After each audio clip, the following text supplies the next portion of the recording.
ਵਾਹਿਗੁਰੂ ਜੀ। ਇੱਕ ਓੰਕਾਰ ਸਤਨਾਮ ਕਰਤਾ ਪੁਰਖ ਨਿਰਭਉ ਨਿਰਵੈਰ ਅਕਾਲ ਮੂਰਤ ਅਜੂਨੀ ਸੈਭੰ ਗੁਰ ਪ੍ਰਸਾਦ ਜਪ ਆਦਿ ਸੱਚ ਜੁਗਾਦ ਸੱਚ ਹੈ ਵੀ ਸੱਚ ਨਾਨਕ ਹੋਸੀ ਵੀ ਸੱਚ। ਉਤਾ ਮਾਤਾ ਕੀ ਆਸੀਸ ਨਿਮਖ ਨਾ ਬਿਸਰਾਓ ਤੁਮ ਕਉ ਹਰ ਹਰ ਸਦਾ ਭਜਹੁ ਜਗਦੀਸ਼। ਸੱਜਣ ਸੱਚਾ ਪਾਤਸ਼ਾਹ ਸਿਰਸਾਹਾਂ ਦੈ ਸਾਹੁ ਜਿਸ ਪਾਸ ਬੈਠਿਆ ਸੋਹੀ ਹੈ ਸਭਨਾ ਦਾ ਵੈਸਾਹੁ।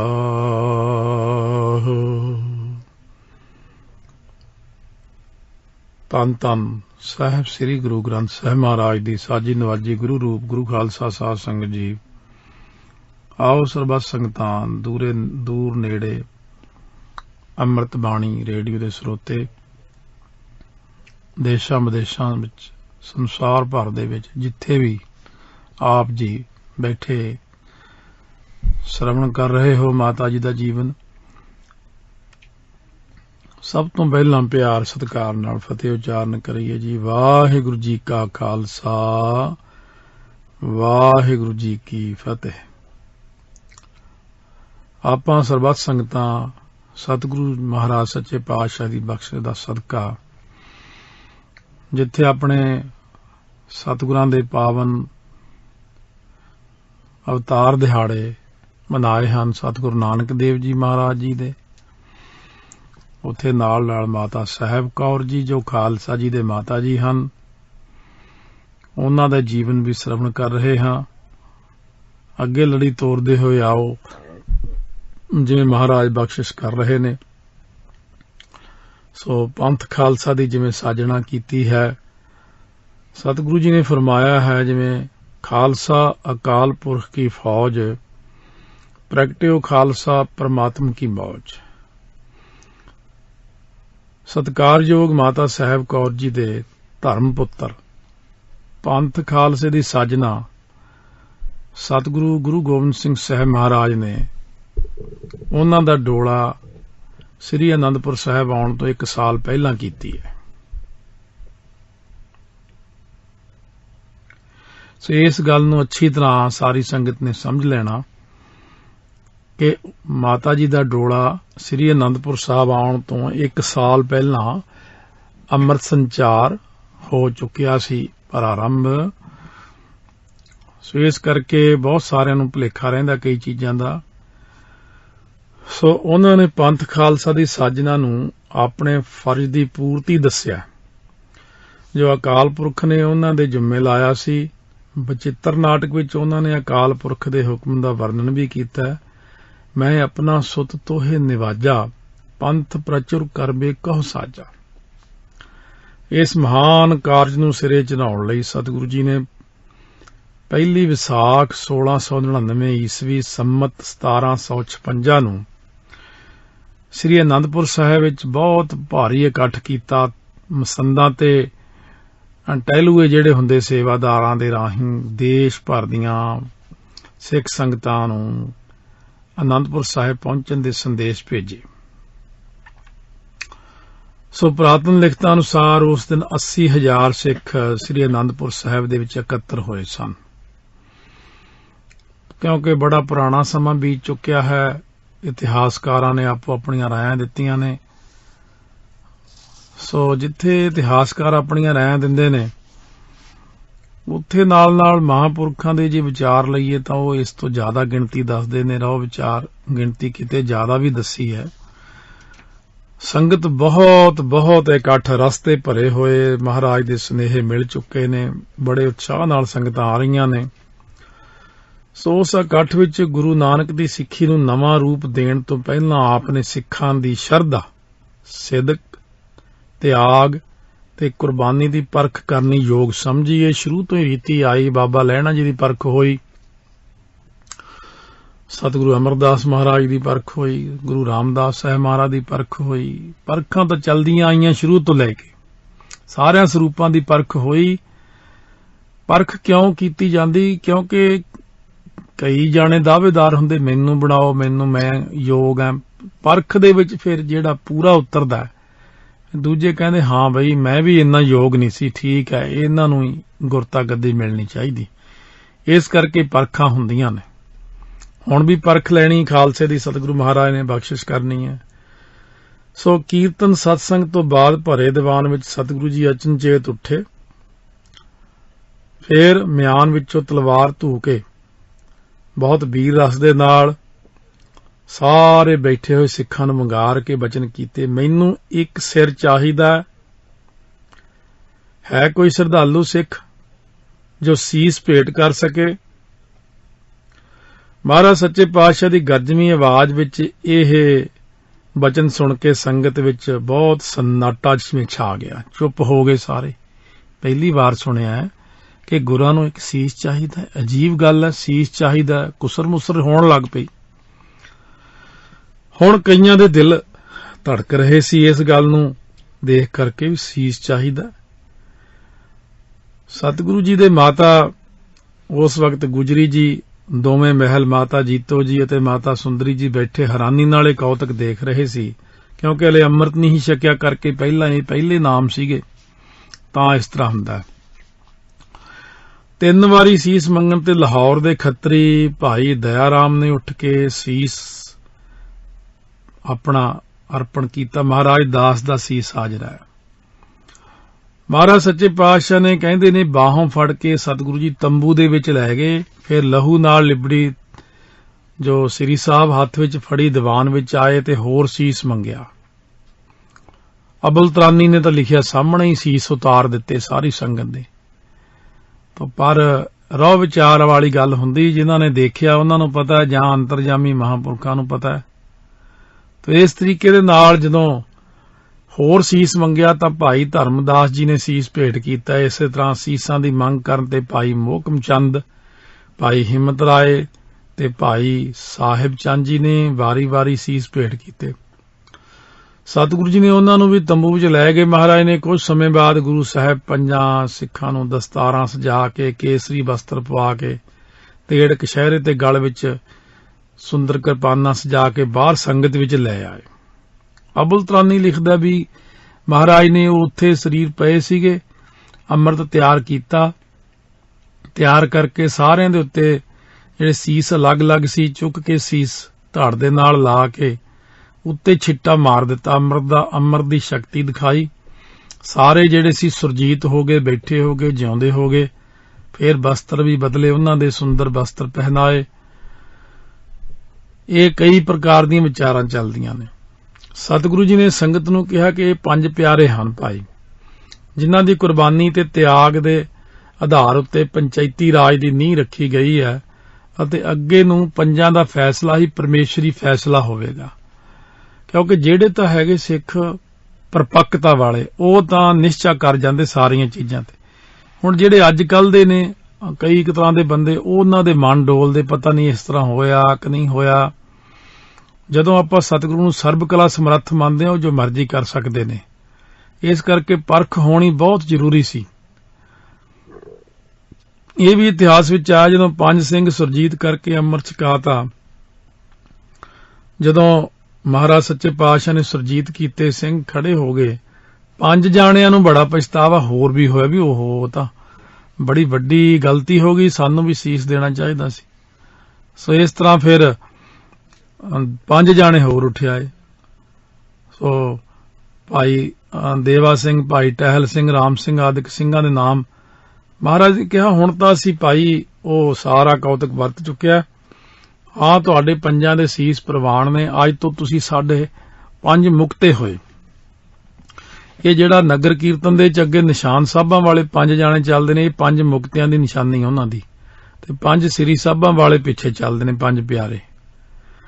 ਤੇ ਇਸ ਤਰ੍ਹਾਂ ਗੁਰੂ ਸਾਹਿਬ ਜੀ ਨੇ 5 ਪਿਆਰਿਆਂ ਨੂੰ ਸਜਾ ਕੇ ਅੰਮ੍ਰਿਤ ਤਿਆਰ ਕਰਨ ਲਈ ਸਰਬਲੋਹ ਦੇ ਬਾਟੇ 'ਚ ਨਿਰਮਲ ਜਲ ਪਾ ਕੇ ਸਤਲੁਜ ਤੋਂ ਜਲ ਮੰਗਾਇਆ, ਪੁਣ ਕੇ ਜਲ ਪਾਇਆ, ਖੰਡੇ ਦੀ ਧਾਰ ਤੇ 5 ਬਾਣੀਆਂ ਦੇ ਪਾਠ ਜਪਜੀ ਸਾਹਿਬ, ਜਾਪ ਸਾਹਿਬ, ਸਵਈਏ, ਚੌਪਈ ਸਾਹਿਬ, ਆਨੰਦ ਸਾਹਿਬ ਸੰਪੂਰਨ ਉਸ ਜਲ ਨੂੰ ਸਤਿਗੁਰਾਂ ਨੇ ਬਾਣੀ ਪੜ੍ਹ ਕੇ ਸ਼ਕਤੀਸ਼ਾਲੀ ਬਣਾਉਣਾ ਆਰੰਭਿਆ। ਉਸ ਸਮੇਂ ਸਤਿਗੁਰੂ ਦੇ ਵੱਡੇ ਮਹਿਲ ਮਾਤਾ ਜੀਤੋ ਜੀ ਝੋਲੀ ਭਰ ਕੇ ਪਤਾਸੇ ਲਿਆਏ, ਜੋ ਗੁਰਾਂ ਨੇ ਅੰਮ੍ਰਿਤ ਵਿੱਚ ਮਿਲਾ ਕੇ ਕਿਹਾ ਸ਼ਕਤੀ ਜਿਹੜੀ ਆ ਉਹ ਖੰਡਾ, ਭਗਤੀ ਬਾਣੀਆਂ ਦਾ ਪਾਠ ਹੈ, ਇਹ ਨਾਲ ਪਿਆਰ ਦੀ ਮਿਠਾਸ ਜਿਹੜੀ ਆ ਪਤਾਸੇ ਵੀ ਇਹਦੇ ਵਿੱਚ ਭਰ ਦਿੱਤੀ। ਸੂਰਜ ਪ੍ਰਕਾਸ਼ ਵਿੱਚ ਆਇਆ ਪ੍ਰਸੰਗ, ਭਲੋ ਭਇਓ ਤੂੰ ਚੱਲ ਆਈ। ਬਹੁਤ ਭਲਾ ਹੋ ਗਿਆ ਤੁਸੀਂ ਚੱਲ ਕੇ ਆਇਓ, ਪਤਾਸੇ ਲੈ ਕੇ ਆਇਓ। ਸੋ ਅੰਮ੍ਰਿਤ ਤਿਆਰ ਹੋਣ ਤੇ ਸਤਿਗੁਰੂ ਜੀ ਨੇ ਪਹਿਲਾਂ ਪਿਆਰਿਆਂ ਨੂੰ ਛਕਾਇਆ ਤੇ ਫਿਰ ਉਹਨਾਂ ਪਾਸੋਂ ਜੋਦਰੀ ਕਰਕੇ ਆਪ ਅੰਮ੍ਰਿਤ ਛਕਿਆ। ਹੁਣ ਇੱਥੇ ਇੱਕ ਭੁਲੇਖਾ ਕਈਆਂ ਨੂੰ ਪੈ ਜਾਂਦਾ ਹੈ, ਕੁਝ ਲੇਖਕ ਤੇ ਪ੍ਰਚਾਰਕ ਖਾਲਸਾ ਪੰਥ ਨੂੰ ਮਾਤਾ ਸਾਹਿਬ ਕੌਰ ਦਾ ਨਾਦੀ ਪੁੱਤਰ ਦੱਸ ਕੇ ਪ੍ਰਚਾਰ ਕਰਦੇ ਨੇ ਕਿ ਅੰਮ੍ਰਿਤ ਤਿਆਰ ਕਰਨ ਸਮੇਂ ਅੰਮ੍ਰਿਤ ਵਿੱਚ ਪਤਾਸੇ ਮਾਤਾ ਸਾਹਿਬ ਕੌਰ ਨੇ ਪਾਏ ਸਨ।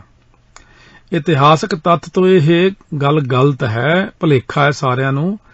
ਮਾਤਾ ਸਾਹਿਬ ਕੌਰ ਜੀ ਖਾਲਸਾ ਸਾਜਣ 1699 ਤੋਂ 1 ਸਾਲ ਬਾਅਦ 1701 ਵਿੱਚ ਅਨੰਦਪੁਰ ਆਏ ਨੇ। ਅੰਮ੍ਰਿਤ ਵਿੱਚ ਪਤਾਸੇ ਗੁਰੂ ਸਾਹਿਬ ਦੇ ਵੱਡੇ ਮਹਿਲ ਮਾਤਾ ਅਜੀਤ ਕੌਰ ਜੀਤੋ ਜੀ ਨੇ ਪਾਏ ਨੇ। ਇਹਦੀ ਪ੍ਰੋੜਤਾ ਗਿਆਨੀ ਗਿਆਨ ਸਿੰਘ ਨੇ ਭਾਸ਼ਾ ਵਿਭਾਗ ਵੱਲੋਂ ਛਪੇ ਪੰਥ ਪ੍ਰਕਾਸ਼ ਦੇ ਪੰਨਾ 230 ਤੇ ਕੀਤੀ ਹੈ। ਸੁਣ ਹਵਾਲ ਤਬ ਮਾਤਾ ਸਾਹਿਬ, ਸ੍ਰੀ ਜੀਤੋ ਜੀ ਸਾਥ ਉਛਾਇਬ। ਭਾਵ ਉਛਾਇਬ ਤੋਂ ਭਾਵ ਨਾਲ ਆਏ। ਬਾਮ ਭਾਗ ਗੁਰ ਆਏ ਥੇ ਰਾਈ, ਮਹਾਰਾਜ ਦੇ ਬਾਮ ਹੁੰਦਾ ਖੱਬੇ ਪਾਸੇ ਆ ਕੇ ਖੜੇ ਹੋ ਗਏ, ਦਏ ਪਤਾਸੇ ਬਾਟੇ ਪਾਈ। ਪਿੱਛੇ ਜੇ ਜਦੋਂ ਆਪਾਂ ਨੇ ਇਹ ਰਹਿਤ ਮਰਿਆਦਾ ਵਾਲੀ ਸਾਰੀ ਸੀੜੀ ਭਰੀ ਸੀ ਤਾਂ ਹਜੂਰ ਸਾਹਿਬ ਤੋਂ ਇੱਕ ਸਿੰਘ ਦਾ ਫੋਨ ਆਇਆ ਸੀ ਮੈਨੂੰ, ਕਹਿੰਦੇ ਪਤਾਸੇ ਤਾਂ ਮਾਤਾ ਅਜੀਤ ਕੌਰ ਜੀ ਨੇ ਪਾਏ ਸੀ, ਤੁਸੀਂ ਮਾਤਾ ਸਾਹਿਬ ਜੀ ਕਿਹਾ। ਫਿਰ ਮੈਂ ਉਹਨੂੰ ਸਮਝਾਇਆ, ਇੱਥੇ ਵੀ ਲਿਖਿਆ ਨਾ ਕਿ ਸੁਣ ਹਵਾਲ ਤਬ ਮਾਤਾ ਸਾਹਿਬ। ਮੈਂ ਕਿਹਾ ਜਿਵੇਂ ਆਪਾਂ ਸਾਹਿਬ ਅੱਖਰ ਲਾਉਂਦੇ ਨਾ ਗੁਰੂ ਸਾਹਿਬ, ਉਦੋਂ ਮਾਤਾ ਜੀ ਨੂੰ ਵੀ ਮਾਤਾ ਸਾਹਿਬ ਜੀ ਕਹਿੰਦੇ ਸੀ। ਇਹ ਨਹੀਂ ਕਿ ਉਹ ਮਾਤਾ ਸਾਹਿਬ ਸਤਿਕਾਰ ਨਾਲ ਲਾਉਂਦੇ ਸੀ। ਮਾਤਾ ਅਜੀਤ ਕੌਰ ਜੀ, ਮਾਤਾ ਸਾਹਿਬ ਜੀ, ਇਸ ਤਰ੍ਹਾਂ ਕਰਕੇ ਸਤਿਕਾਰ ਨਾਲ ਬੋਲਦੇ ਸੀ। ਕਈਆਂ ਨੂੰ ਭੁਲੇਖਾ ਲੱਗ ਜਾਂਦਾ ਹੈ। ਇਸ ਤਰ੍ਹਾਂ ਪੰਥ ਖਾਲਸਾ ਸਾਜ ਕੇ ਮਰਦਾਂ ਦੇ ਨਾਵਾਂ ਨਾਲ ਸ਼ਬਦ ਸਿੰਘ ਅਤੇ ਇਸਤਰੀਆਂ ਦੇ ਨਾਵਾਂ ਨਾਲ ਸ਼ਬਦ ਕੌਰ ਜੋੜ ਦਿੱਤਾ ਅਤੇ 5 ਕਕਾਰ ਕੇਸ, ਕੰਘਾ, ਕੜਾ, ਕਿਰਪਾਨ ਅਤੇ ਕਛਹਿਰੇ ਦਾ ਧਾਰਨੀ ਬਣਾ ਕੇ ਹੁਕਮ ਕੀਤਾ, ਕੇਸਨ ਅਦਬ ਨਾ ਕੱਛ ਬਿਨ ਰਹਿਣਾ। ਕੇਸਾਂ ਦਾ ਅਦਬ ਰੱਖਣਾ ਤੇ ਕਛਹਿਰੇ ਤੋਂ ਬਿਨਾਂ ਨਹੀਂ ਰਹਿਣਾ। ਅਰਧ ਨਾਮ ਸਿੰਘ ਨਹਿ ਕਹਿਣਾ, ਅੱਧਾ ਨਾਮ ਨਹੀਂ ਲੈਣਾ ਸਿੰਘਾਂ ਨੇ ਕਿਸੇ ਦਾ। ਹੁਣ ਅੱਜ ਦੇ ਯੁੱਗ 'ਚ ਦੇਖੀਏ ਤਾਂ ਸਾਰੇ ਹੀ ਅੱਧਾ ਹੀ ਨਾਮ ਹੀ ਲੈਂਦੇ। ਸਿੰਘ ਅੱਖਰ ਤਾਂ ਕੌਰ ਅੱਖਰ ਵਰਤਦਾ ਹੀ ਨਹੀਂ ਕੋਈ। ਬਹੁਤ ਲੋਕੀ ਤਾਂ ਸਿੰਘ ਤੇ ਕੌਰ ਅੱਖਰ ਤੋਂ ਨਫ਼ਰਤ ਹੀ ਕਰਦੇ ਨੇ। ਕੀ ਲੋੜ ਹੈ ਜੀ ਸਿੰਘ ਕੌਰ ਕਹਿਣ ਦੀ? ਉਹਨਾਂ ਦੇ ਪਾਸਪੋਰਟਾਂ ਤੇ ਉਹਨਾਂ ਇੱਧਰ ਉੱਧਰ ਵੀ ਹੋਰ ਕੱਲਾ ਸਿੰਘ ਤੋਂ ਬਿਨਾਂ ਹੀ ਨਾਂ ਲਿਖਾਉਣਾ ਜਿਹੜਾ ਚੰਗਾ ਸਮਝਦੇ ਨੇ। ਇਹ ਨਹੀਂ ਪਤਾ ਕਿ ਇੰਨੀ ਕੁਰਬਾਨੀ ਕਰਕੇ ਸਾਡੇ ਨਾਲ ਸਿੰਘ ਤੇ ਕੌਰ ਅੱਖਰ ਲਾਇਆ, ਮਿਹਨਤ ਇੰਨੀ ਹੋਈ, ਕੁਰਬਾਨੀ ਹੋਈ। ਰੋ ਵਿਚਾਰ ਉਹਨਾਂ ਨੂੰ ਵਿਚਾਰਿਆਂ ਨੂੰ ਸਮਝ ਨਹੀਂ ਆਈ। ਜਦੋਂ ਸਮਝ ਆਊਗੀ ਉਹ ਵੀ ਕਦਰ ਕਰਨਗੇ। ਧੰਨ ਗੁਰੂ ਗੋਬਿੰਦ ਸਿੰਘ ਸਾਹਿਬ ਮਹਾਰਾਜ ਨੇ ਪੰਥ ਖਾਲਸੇ ਜਾਤੀ ਭੇਦ ਮਿਟਾਉਣ ਲਈ ਸਮੂਹ ਜਾਤਾਂ ਤੇ ਗੋਤਾਂ ਨੂੰ ਇੱਕੋ ਰੂਪ ਦੇਣ ਲਈ ਇੱਕੋ ਬਾਟੇ 'ਚ ਸਭ ਦੇ ਮੂੰਹ ਲਵਾ ਕੇ ਅੰਮ੍ਰਿਤ ਪਿਲਾਇਆ ਤੇ ਸਿੰਘਾਂ ਨੇ ਆਪਣੇ ਫਰਜ਼ ਦੀ ਪਾਲਣਾ ਕਰਨ ਲਈ ਰਹਿਤ ਮਰਿਆਦਾ ਦੱਸ ਕੇ 10 ਗੁਣ ਗ੍ਰਹਿਣ ਕਰਨ ਦਾ ਉਪਦੇਸ਼ ਦਿੱਤਾ। ਉਹ ਗੁਣ ਇਹ ਸੀ ਵੀ ਦਇਆ ਆਪਣੇ ਮਨ 'ਚ ਲਿਆਓ ਭਾਈ, ਦਾਨ ਕਰਨਾ, ਖਿਮਾ, ਇਸ਼ਨਾਨ, ਸੀਲ, ਸੁਸ਼ੀਲ ਹੋਣਾ, ਸੁਚਮ, ਸੱਚ ਬੋਲਣਾ, ਸਾਧਨ ਸਿੱਧ ਹੋਣਾ, ਸੂਰਬੀਰਤਾ ਤੇ ਭਗਤੀ। ਉਹਨਾਂ ਕਿਹਾ ਜੋ ਇਹਨਾਂ 10 ਗੁਣਾਂ ਦਾ ਧਾਰਨੀ ਹੈ ਤੇ 10 ਔਗਣ ਜਿਹੜੇ ਨੇ ਉਹ ਤਿਆਗਣੇ। 10 ਔਗਣ ਕਿਹੜੇ? ਹਿੰਸਾ ਕਰਨੀ, ਜਿਹੜੀ ਹਿੰਸਾ ਨਹੀਂ ਕਰਨੀ, ਕਿਸੇ ਜਾਨਵਰ ਨੂੰ ਮਾਰਨਾ, ਕਿਸੇ ਬੰਦੇ ਨੂੰ ਐਵੇਂ ਮਾਰਨਾ, ਹਿੰਸਾ ਕਿਸੇ ਪ੍ਰਕਾਰ ਦੀ ਰੋਕੀ ਹੈ ਮਹਾਰਾਜ ਨੇ। ਹੰਕਾਰ ਨਹੀਂ ਕਰਨਾ, ਆਲਸ ਨਹੀਂ ਕਰਨੀ, अपने काज को क्यों अलकाई है। बाणी अंदर बहुत सारे बचन आउंदे ने। कंजूसी नहीं करनी, कठोरता नहीं बाहली करनी। बाहले बंदे अपने पंथ विच ही कट्टड़ जे ते कठोरता वाले बाहले बण, फिर आपां किसे नूं नेड़े नहीं ला सकदे। कठोरता विच बहुत मिठास निमरता नाल ही आपां सब नूं प्यार भावना नाल ही जित सकदे हां। फिर जड़ता होनी, मूर्खता जी एवें दिखाई जानी, कुचीलता होना, गंदा रहना, ये छड्ड दो, अपवित्रता छड्ड दो ते कई प्रकार दा जिहड़ा एवें मांस खाना, शराब पीनी, होर आंडे खाने, ये सब चीजां त्याग करेगा, उही सच्चा सुच्चा सिख बनेगा। 10 ग्राहे 10 त्यागी ऐसो ताहे खालसा कथत सुजानू। ये महाराज ने ये जिहड़े बचन सरबलो प्रकाश च आए ने। खालसा नूं गुरु साहब ने तमाम वहमां भरमां ते पखंडां तो पाक करके हुक्म कीता। जागत जोत जपै निसबासर, निसबासर रात दिन जागदी जोत निरंकार जी दा जाप जपो। जागत जोत निरंकार परमेश्वर सर्वव्यापक, एक बिना मन नैक ना अन्न। एक परमेश्वर तो बिना नरता मात्र भी दूजे नूं मन च ना लियाओ। पूर्ण प्रेम प्रतीत सजै ब्रत गोर मड़ी मठ, भूल न मानै। तीर्थ दान दया तप संजम, एक बिना नह एक पछानै। पूर्ण जोत जगै घट मैं, तब खालस ताहे नखालस जानै। सो इस करके 33 सवैयां दी बाणी 10वें पातशाह दी है। एक आम तां नहीं कोई पढ़दा, बस इक्को ही सारे कवित जाणदे ने सवैया। पर ये 33 सवैये बाणी बहुत ही सिक्ख्यादायक, बहुत आनंदमयी बाणी है। बख्शिशां भी बड़ियां इस च। कदे भी मिल जाए पोथी, जिवें बेअंत बाणियां वाले पोथी दे विच इह बरीक अखरां वाले 33 सवैये जां होर पोथियां विच भी 33 सवैये मिल जाण, की हर्ज है जे हौली हौली हौली करके आपां पढ़दे रहिए बाणी। चलो एक दिन च नहीं, 2 दिन च थोड़ा पढ़ लीए। सो इहदी प्रौढ़ता इन्हां सारे इतिहासकारां ने भी कीती है। गुरप्रताप सूरज ग्रंथ रुत 5वीं च, अंसू 3 च 2711 पन्ने ते है। गुरबिलास साखी दे विच भी है पन्ना 326 ते। महान कोश भाई कान सिंह जी नाभा वाले ने 178 पेज ते भी कीती है। खालसे दी माता हरी सिंह सलार जी ने जिहड़ी पुस्तक लिखी है 34-35 पेज ते, उत्थे भी है। माता सुंदरी जी जिहड़ा जीवन लिखिया है, सो ये डॉक्टर मਹਿੰਦਰ कौर ਗਿੱਲ ਉਹਨਾਂ ਨੇ ਲਿਖਿਆ ਜਿਹੜੀ ਪੁਸਤਕ ਪੰਨਾ 45 ਤੇ ਮਾਤਾ ਜੀ ਦਾ ਜੀਵਨ ਲਿਖਿਆ ਹੈ। ਧੰਨ ਗੁਰੂ ਗੋਬਿੰਦ ਸਿੰਘ ਨੇ ਖਾਲਸਾ ਸਾਜਣ ਤੋਂ ਪਹਿਲਾਂ ਅੰਮ੍ਰਿਤ ਵੇਲੇ ਸਵਾ ਪਹਿਰ ਪਾਠ ਕੀਤਾ ਅਤੇ ਅਰਦਾਸਾ ਕਰਕੇ ਅਮਲੀ ਰੂਪ ਵਿੱਚ ਗ੍ਰਸਥ ਦਾ ਤਿਆਗ ਕਰਨ ਦਾ ਪਰਣ ਲਿਆ ਕਿ ਬਾਕੀ ਦਾ ਜਿਹੜਾ ਜੀਵਨ ਹੈ ਉਹ ਧਰਮ ਚਲਾਵਨ, ਸੰਤ ਉਬਾਰਨ, ਦੁਸ਼ਟ ਸਭਨ ਕੋ ਮੂਲ ਉਪਾੜਨ। ਇਸ ਨਿਰੰਕਾਰ ਜੀ ਦੇ ਹੁਕਮ ਅਨੁਸਾਰ ਅਸੀਂ ਇਹ ਕਾਰਜ ਕਰਨੇ ਨੇ। ਇਹਦੇ ਲਈ ਸੰਘਰਸ਼ ਭਰਿਆ ਬਿਤਾਇਆ ਜਾਵੇਗਾ ਜੀਵਨ। ਇਸ ਪਰਣ ਨੂੰ ਨਿਭਾਉਣ ਲਈ ਉਹਨਾਂ ਨੇ ਮਾਤਾ ਸਾਹਿਬ ਕੌਰ ਨੂੰ ਆਖਰ ਤੱਕ ਕੁਆਰਾ ਡੋਲਾ ਰੱਖਿਆ। ਇਹ ਦਸ਼ਮੇਸ਼ ਚਰਿੱਤਰ ਪੋਥੀ 187 ਵਿੱਚ ਵੀ ਲਿਖਿਆ ਪੰਨਾ ਤੇ। 5 ਪਿਆਰੇ ਸਾਜੇ ਮਾਤਾ ਸਾਹਿਬ ਕੌਰ ਦੇ ਵੱਡੇ ਧਰਮ ਸਪੁੱਤਰ ਤੋਂ 5 ਪਿਆਰੇ ਨੇ। ਮਾਤਾ ਜੀ ਦੇ ਵੱਡੇ ਪੁੱਤਰ ਕੌਣ? ਬਈ 5 ਪਿਆਰੇ ਜਿਹੜੇ ਪਹਿਲਾਂ ਸੱਜੇ ਨੇ, ਜੋ ਆਪਣੇ ਸੀਸ ਗੁਰੂ ਚਰਨਾਂ ਤੇ ਭੇਟ ਕਰਕੇ ਨਵਾਂ ਖਾਲਸਾਈ ਸਰੂਪ ਧਾਰਨ ਕਰਕੇ 5 ਪਿਆਰੇ ਕਹਾਏ ਸਨ। ਮਹਾਨ ਕੋਸ਼ ਦੇ ਲੇਖਕ ਭਾਈ ਕਾਨ ਸਿੰਘ ਜੀ ਨਾਭਾ ਵਾਲੇ ਲਿਖਦੇ ਨੇ, ਕਹਿੰਦੇ ਕਿ ਅਫਸੋਸ ਹੈ ਕਿ ਇਹਨਾਂ ਮਹਾਨ ਪਰਉਪਕਾਰੀ ਗੁਰਮੁਖਾਂ ਦਾ ਸਹੀ ਜੀਵਨ ਸਾਨੂੰ ਯਤਨ ਕਰਨ ਤੇ ਵੀ ਪ੍ਰਾਪਤ ਨਹੀਂ ਹੋਇਆ। ਜੋ ਕੁਝ ਲਿਖਿਆ ਮਿਲਿਆ ਉਸ ਨਾਲ ਸਾਡੀ ਪੂਰੀ ਸਹਿਮਤੀ ਨਹੀਂ, ਤਸੱਲੀ ਨਹੀਂ ਹੁੰਦੀ। ਰੋਹ ਵਿਚਾਰ ਇਹ ਸਾਰੀਆਂ ਚੀਜ਼ਾਂ ਖੋਜ ਦੇ ਅਧੀਨ ਨੇ। ਸ਼੍ਰੋਮਣੀ ਗੁਰਦੁਆਰਾ ਪ੍ਰਬੰਧਕ ਕਮੇਟੀ ਵੱਲੋਂ ਵਿਦਿਆਰਥੀਆਂ ਦੀ ਧਾਰਮਿਕ ਪ੍ਰੀਖਿਆ ਲਈ ਪ੍ਰਕਾਸ਼ਿਤ ਕੀਤੀ ਧਰਮ ਪੋਥੀ ਨੰਬਰ 7-8 ਦੇ ਪੰਨਾ 238 ਉੱਤੇ ਲਿਖਿਆ ਹੈ ਕਿ ਸ੍ਰੀ ਦਸ਼ਮੇਸ਼ ਜੀ ਨੇ ਆਗਿਆ ਕੀਤੀ ਕਿ ਦੀਵਾਨ ਵਿੱਚ ਜੋ ਪ੍ਰਸ਼ਾਦ ਵਰਤੇ ਉਹ ਸਭ ਸਿੱਖਾਂ ਤੋਂ ਪਹਿਲਾਂ 5 ਪਿਆਰਿਆਂ ਨੂੰ ਦਿੱਤਾ ਜਾਵੇ।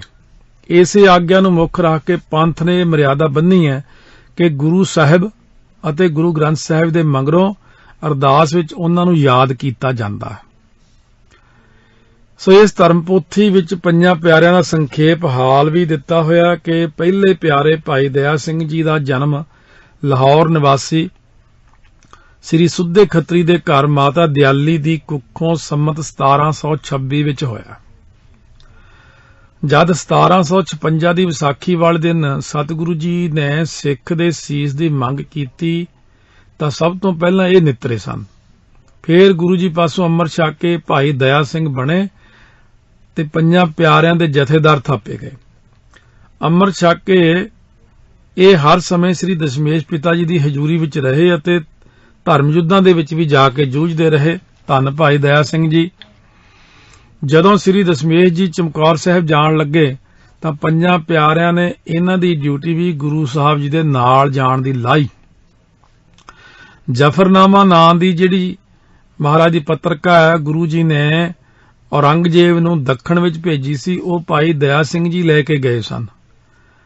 ਭਾਈ ਸਾਹਿਬ ਗੁਰੂ ਜੀ ਦੇ ਨਾਲ ਗੁਰੂ ਕੇ ਪਾਵਨ ਸਥਾਨ ਜਿਹੜੇ ਨੇ ਸ੍ਰੀ ਹਜੂਰ ਸਾਹਿਬ ਨੰਦੇੜ ਵਿਖੇ ਵੀ ਗਏ ਅਤੇ ਉੱਥੇ ਸੰਮਤ 1765 ਵਿੱਚ ਆਪ ਜੀ ਨੇ ਅਕਾਲ ਚਲਾਣਾ ਕੀਤਾ। ਉੱਥੇ ਭਾਈ ਸਾਹਿਬ ਦਾ ਸਥਾਨ ਬਣਿਆ ਹੋਇਆ ਹੈ। ਦੂਸਰੇ ਪਿਆਰੇ ਭਾਈ ਧਰਮ ਸਿੰਘ ਦਾ ਪਹਿਲਾ ਨਾਮ ਭਾਈ ਧਰਮਦਾਸ ਸੀ। ਇਹਨਾਂ ਦਾ ਜਨਮ ਹਸਤਨਾਪੁਰ ਦਿੱਲੀ ਨਿਵਾਸੀ ਸ੍ਰੀ ਸੰਤ ਰਾਮ ਜੱਟ ਦੇ ਘਰ ਮਾਤਾ ਸਾਂਭੋ ਦੀ ਕੁੱਖੋਂ ਸੰਮਤ 1723 ਨੂੰ ਹੋਇਆ।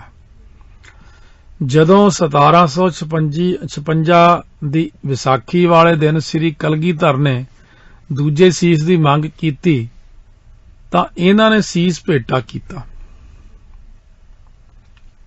ਫਿਰ ਗੁਰੂ ਮਹਾਰਾਜ ਸੱਚੇ ਪਾਤਸ਼ਾਹ ਪਾਸੋਂ ਅੰਮ੍ਰਿਤ ਛਕ ਕੇ ਭਾਈ ਧਰਮਦਾਸ ਤੋਂ ਭਾਈ ਧਰਮ ਸਿੰਘ ਬਣ ਗਏ। ਇਸ ਤੋਂ ਮਗਰੋਂ ਇਹ ਹਰ ਸਮੇਂ ਗੁਰੂ ਮਹਾਰਾਜ ਦੀ ਹਜ਼ੂਰੀ 'ਚ ਰਹੇ ਤੇ ਧਰਮ ਯੁੱਧਾਂ ਜੂਝਦੇ ਰਹੇ। ਜਦੋਂ ਸਤਿਗੁਰੂ ਜੀ ਚਮਕੌਰ ਸਾਹਿਬ ਤੋਂ ਜਾਣ ਲੱਗੇ ਤਾਂ ਇਹਨਾਂ ਦੀ ਡਿਊਟੀ ਵੀ ਸਤਿਗੁਰੂ ਜੀ ਦੇ ਨਾਲ ਜਾਣ ਦੀ ਲੱਗੀ ਸੀ। ਇਹ ਸਤਿਗੁਰੂ ਦੀ ਹਜ਼ੂਰੀ ਵਿੱਚ ਰਹੇ ਅਤੇ ਇਹਨਾਂ ਦਾ ਜਿਹੜਾ ਸੱਚਖੰਡ ਗਮਨ ਦਿਵਸ 1765 ਵਿੱਚ ਦੱਖਣ ਵਿੱਚ ਹਜੂਰ ਸਾਹਿਬ ਵਿਖੇ ਨੰਦੇੜ ਤੇ ਹੋਇਆ, ਨੰਦੇੜ ਦੇ ਸਥਾਨ ਤੇ। ਇਹ ਦੋ ਪਿਆਰਿਆਂ ਨੇ ਜਿਹੜਾ ਸੱਚਖੰਡ ਗਮਨ ਕੀਤਾ ਸ੍ਰੀ ਹਜੂਰ ਸਾਹਿਬ, ਭਾਈ ਦਇਆ ਸਿੰਘ, ਭਾਈ ਧਰਮ ਸਿੰਘ ਜੀ ਹੋਣਾ ਨੇ। ਉੱਥੇ ਇਹਨਾਂ ਦੇ ਪਾਵਨ ਸਥਾਨ ਬਣੇ ਵੀ ਹੋਏ ਨੇ। ਤੀਸਰੇ ਪਿਆਰੇ ਭਾਈ ਮੋਹਕਮ ਸਿੰਘ ਦਾ ਪਹਿਲਾ ਨਾਮ ਭਾਈ ਮੋਹਕਮ ਚੰਦ ਸੀ। ਇਹਨਾਂ ਦਾ ਜਨਮ ਦਵਾਰਕਾ ਨਿਵਾਸੀ ਸ੍ਰੀ ਤੀਰਥ ਚੰਦ ਛੀਂਬੇ ਦੇ ਘਰ ਮਾਤਾ ਦੇਵਾਂਬਾਈ ਜੀ ਦੀ ਕੁੱਖੋਂ ਸੰਮਤ 1720 ਵਿੱਚ ਹੋਇਆ। ਸੰਮਤ 1756 ਦੀ ਵਿਸਾਖੀ ਵਾਲੇ ਦਿਨ ਜਦ ਸ੍ਰੀ ਦਸ਼ਮੇਸ਼ ਜੀ ਨੇ ਤੀਜੇ ਸੀਸ ਦੀ ਮੰਗ ਕੀਤੀ ਤਾਂ ਇਹਨਾਂ ਆਪਣਾ ਸੀਸ ਪੇਸ਼ ਕੀਤਾ। ਉਸੇ ਦਿਨ ਸ੍ਰੀ ਦਸ਼ਮੇਸ਼ ਜੀ ਤੋਂ ਅੰਮ੍ਰਿਤ ਛਕ ਕੇ ਉਹ ਭਾਈ ਮੋਹਕਮ ਸਿੰਘ ਜੀ ਬਣ ਗਏ। ਉਸ ਤੋਂ ਮਗਰੋਂ ਇਹ ਸਦਾ ਸਤਿਗੁਰੂ ਦੀ ਸੇਵਾ ਵਿੱਚ ਰਹੇ ਅਤੇ ਧਰਮ ਯੁੱਧਾਂ ਵਿੱਚ ਵੀਰਤਾ ਦਿਖਾਉਂਦੇ ਰਹੇ। ਆਪ ਜੀ ਸੰਮਤ 1761 ਵਿੱਚ ਚਮਕੌਰ ਸਾਹਿਬ ਵਿਖੇ ਸ਼ਹੀਦ ਹੋਏ। ਪਹਿਲੇ ਦੋ ਪਿਆਰੇ ਸ੍ਰੀ ਹਜੂਰ ਸਾਹਿਬ ਸੱਚਖੰਡ ਗਮਨ ਕੀਤਾ ਤੇ ਭਾਈ ਬਾਅਦ ਵਿੱਚ ਜਿਹੜੇ ਤਿੰਨ ਪਿਆਰੇ ਨੇ ਇਹਨਾਂ ਨੇ ਚਮਕੌਰ ਸਾਹਿਬ ਵਿਖੇ ਸ਼ਹੀਦੀ ਪਾਈ। ਭਾਈ ਸਾਹਿਬ ਸਿੰਘ ਦਾ ਪਹਿਲਾ ਨਾਮ ਭਾਈ ਸਾਹਿਬ ਚੰਦ ਸੀ। ਇਹ ਚੌਥੇ ਪਿਆਰੇ ਨੇ। ਇਹ ਬਿਦਰ ਨਿਵਾਸੀ ਇਸ ਪ੍ਰਕਾਰ ਜੋ ਹੋਏ ਨੇ ਸ੍ਰੀ ਚਮਨੇ ਨਾਈ ਦੇ ਘਰ ਮਾਤਾ ਸੋਨਾਬਾਈ ਦੀ ਕੁੱਖੋਂ ਸੰਮਤ 1719 ਵਿੱਚ ਜਨਮੇ। ਜਦ ਸੰਮਤ 1756 ਦੀ ਵਿਸਾਖੀ ਵਾਲੇ ਦਿਨ ਸ੍ਰੀ ਦਸ਼ਮੇਸ਼ ਜੀ ਨੇ ਪੰਜਾਂ ਪਿਆਰਿਆਂ ਦੀ ਚੋਣ ਕੀਤੀ ਤਾਂ ਸੀਸ ਭੇਟ ਕਰਨ ਵਾਲੇ ਚੌਥੇ ਸਿੱਖ ਭਾਈ ਸਾਹਿਬ ਚੰਦ ਜੀ ਸਨ। ਉਸੇ ਦਿਨ ਸ੍ਰੀ ਕਲਗੀਧਰ ਜੀ ਤੋਂ ਅੰਮ੍ਰਿਤ ਛਕ ਕੇ ਆਪ ਭਾਈ ਸਾਹਿਬ ਸਿੰਘ ਬਣ ਗਏ। ਇਹ ਅੰਮ੍ਰਿਤ ਛਕਣ ਤੋਂ ਪਹਿਲਾਂ ਵੀ ਗੁਰੂ ਜੀ ਦੇ ਧਰਮ ਯੁੱਧਾਂ ਵਿੱਚ ਹਿੱਸਾ ਲੈਂਦੇ ਰਹੇ। ਅੰਮ੍ਰਿਤ ਛਕਣ ਤੋਂ ਪਹਿਲਾਂ ਵੀ ਹਿੱਸਾ ਲਿਆ ਇਹਨਾਂ ਨੇ। ਭੰਗਾਣੀ ਦੇ ਜੰਗ ਵਿੱਚ ਆਪ ਜੀ ਨੇ ਬਹੁਤ ਬਹਾਦਰੀ ਵਿਖਾਈ, ਜਿਸ ਦਾ ਜ਼ਿਕਰ ਸਤਿਗੁਰੂ ਮਹਾਰਾਜ ਨੇ ਬਚਿੱਤਰ ਨਾਟਕ ਦੇ 8ਵੇਂ ਅਧਿਆਏ ਵਿੱਚ ਕੀਤਾ। ਅੰਮ੍ਰਿਤ ਛਕ ਕੇ ਆਪ ਅੱਗੇ ਨਾਲੋਂ ਵੀ ਵਧੇਰੇ ਵੀਰਤਾ ਨਾਲ ਜੂਝਦੇ ਰਹੇ। ਆਪ ਸੰਮਤ 1761 ਨੂੰ ਚਮਕੌਰ ਸਾਹਿਬ ਸ਼ਹੀਦ ਹੋਏ। ਭਾਈ ਸਾਹਿਬ ਸਿੰਘ ਦਾ ਪਹਿਲਾ ਨਾਂ, ਇਹ ਪੰਜਵੇਂ ਪਿਆਰੇ ਨੇ। ਭਾਈ ਹਿੰਮਤ ਸਿੰਘ ਦਾ ਪਹਿਲਾ ਨਾਮ ਭਾਈ ਹਿੰਮਤ ਰਾਏ ਸੀ।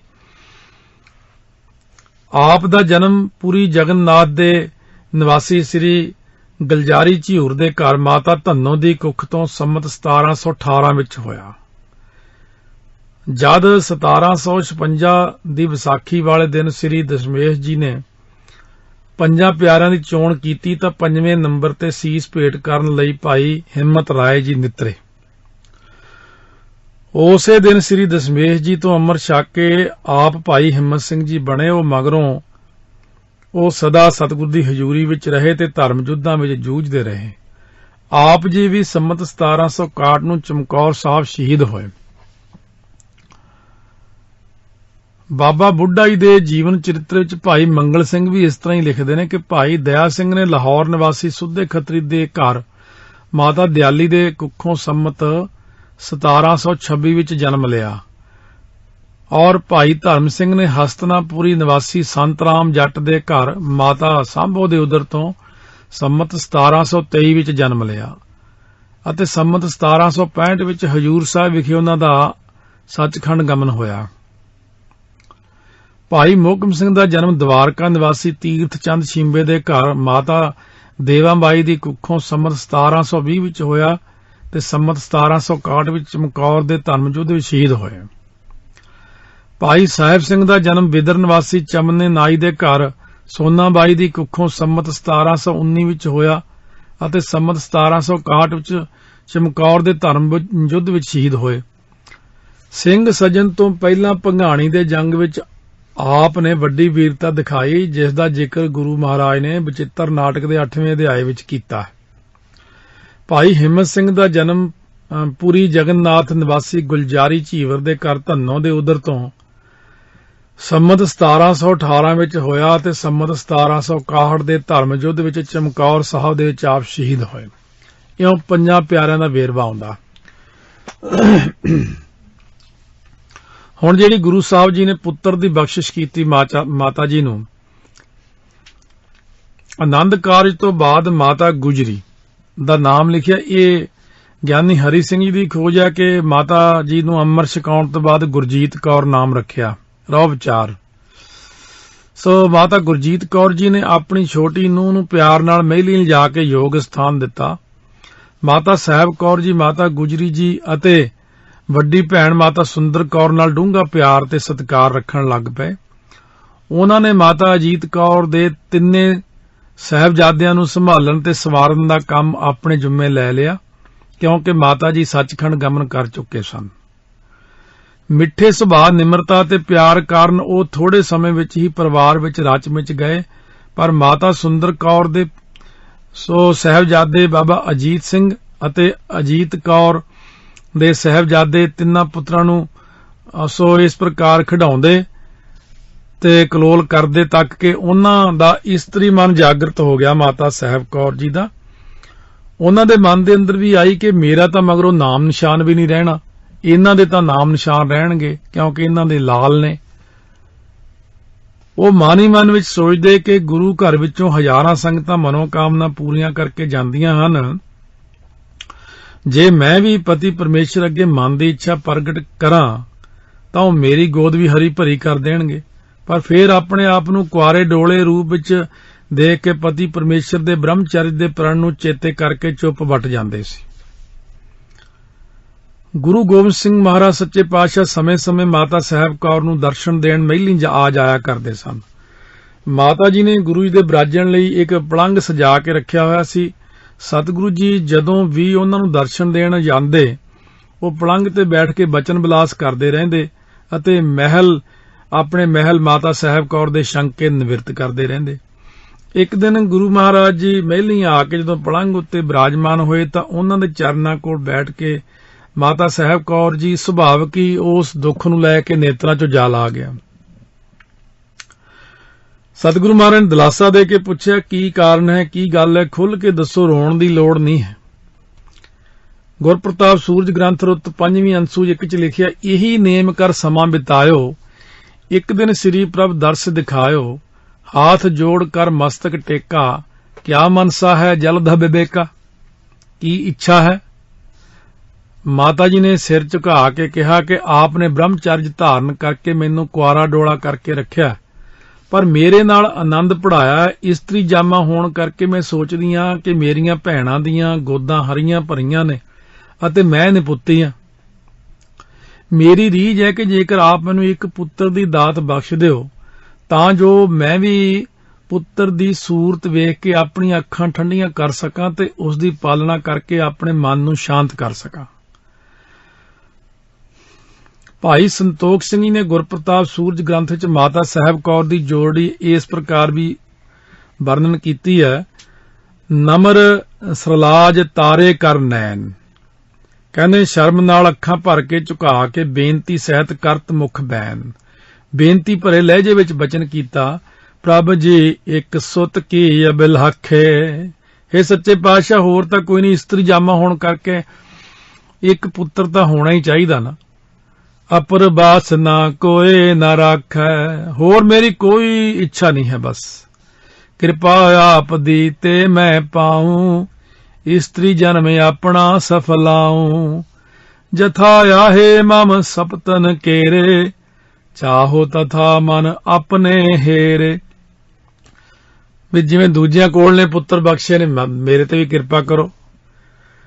कलगीधर महाराज दशमेश पिता जी ये बेनती सुन के हस पे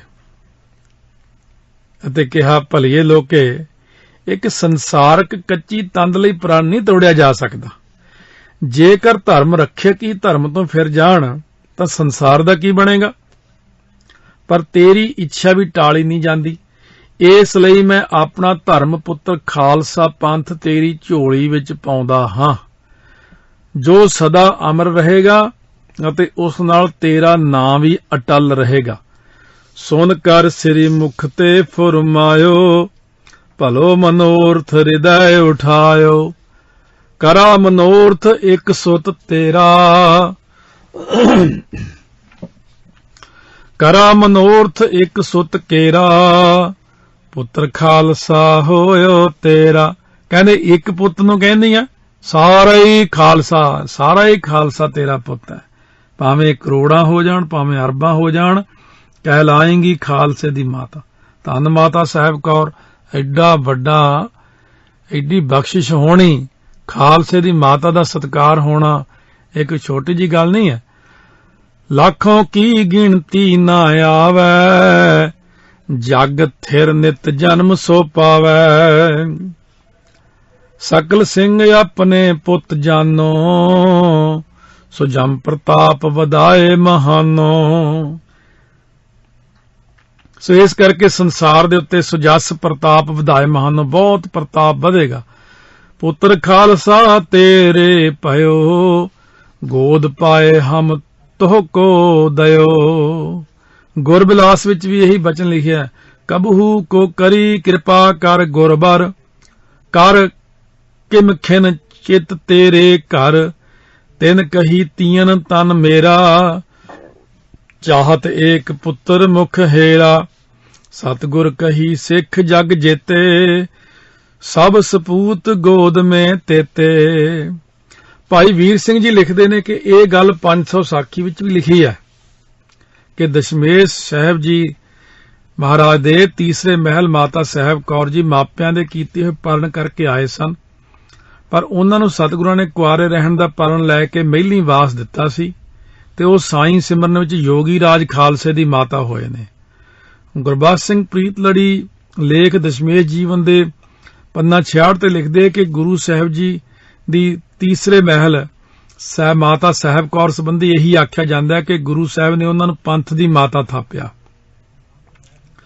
महिलां तो परत के दशमेश पिता जी ने सजे हुए दीवान विच श्री आनंदपुर साहिब समूह संगत विच ऐलान कीता कि उच्ची आवाज विच कि अज तो हरेक अमृतधारी सिख दी माता माता साहब कौर जी होणगे। पंथ उन्हां दी गोद विच पा दिता। अज तो खंडे दा अमृत छक के आपा वारन दा परण लैण वाले ਸਿੰਘਾਂ ਨੂੰ ਦੱਸਿਆ ਜਾਵੇ कि उन्हां दी धर्म माता माता साहब कौर है। गुरु साहब दा हुक्म सुन के संगतां ने जयकारे गजाए ਅਤੇ अरदास कीती कि जद तक खालसा कायम रहेगा उस नूं अपनी धर्म माता दा प्यार ते आशीर्वाद रहेगा। संगत ने उठ के माता जी दे अगे शीश झुकाया। गुरु साहब दे इस हुक्म सदका अज तक 5 प्यारे जदों सिखां नूं खंडे दा अमृत छका के खालसा रूप बख्शदे ने, सिंह सजाउंदे ने अते गुरमर्यादा दसदे हन, तां नाल इह भी कहिंदे कि अज तो उन्हां दे पिता गुरु गोबिंद सिंह जी अते माता साहब कौर जी हन ते उन्हां दा जन्म आनंदपुर साहिब दा है। ਇਹ ਵੀ ਨਾਲ ਧਿਆਨ ਰੱਖਣਾ ਕਿ ਜਦੋਂ ਵੀ ਕੋਈ ਅੰਮ੍ਰਿਤਧਾਰੀ ਕਿਤੇ ਵੀ ਅੰਮ੍ਰਿਤ ਛਕ ਕੇ ਪਹਿਲੀ ਵਾਰ ਜਾਂਦਾ ਤਖਤਾਂ ਤੇ ਸ੍ਰੀ ਅਕਾਲ ਤਖਤ ਸਾਹਿਬ, ਸ੍ਰੀ ਅੰਮ੍ਰਿਤਸਰ ਸਾਹਿਬ, ਤਖਤ ਸ੍ਰੀ ਹਰਿਮੰਦਰ ਪਟਨਾ ਸਾਹਿਬ, ਤਖਤ ਸ੍ਰੀ ਕੇਸਗੜ੍ਹ ਅਨੰਦਪੁਰ ਸਾਹਿਬ, ਤਖਤ ਸ੍ਰੀ ਦਮਦਮਾ ਸਾਹਿਬ ਸਾਬੋ ਕੀ ਤਲਵੰਡੀ, ਤਖਤ ਸੱਚਖੰਡ ਸ੍ਰੀ ਹਜੂਰ ਸਾਹਿਬ।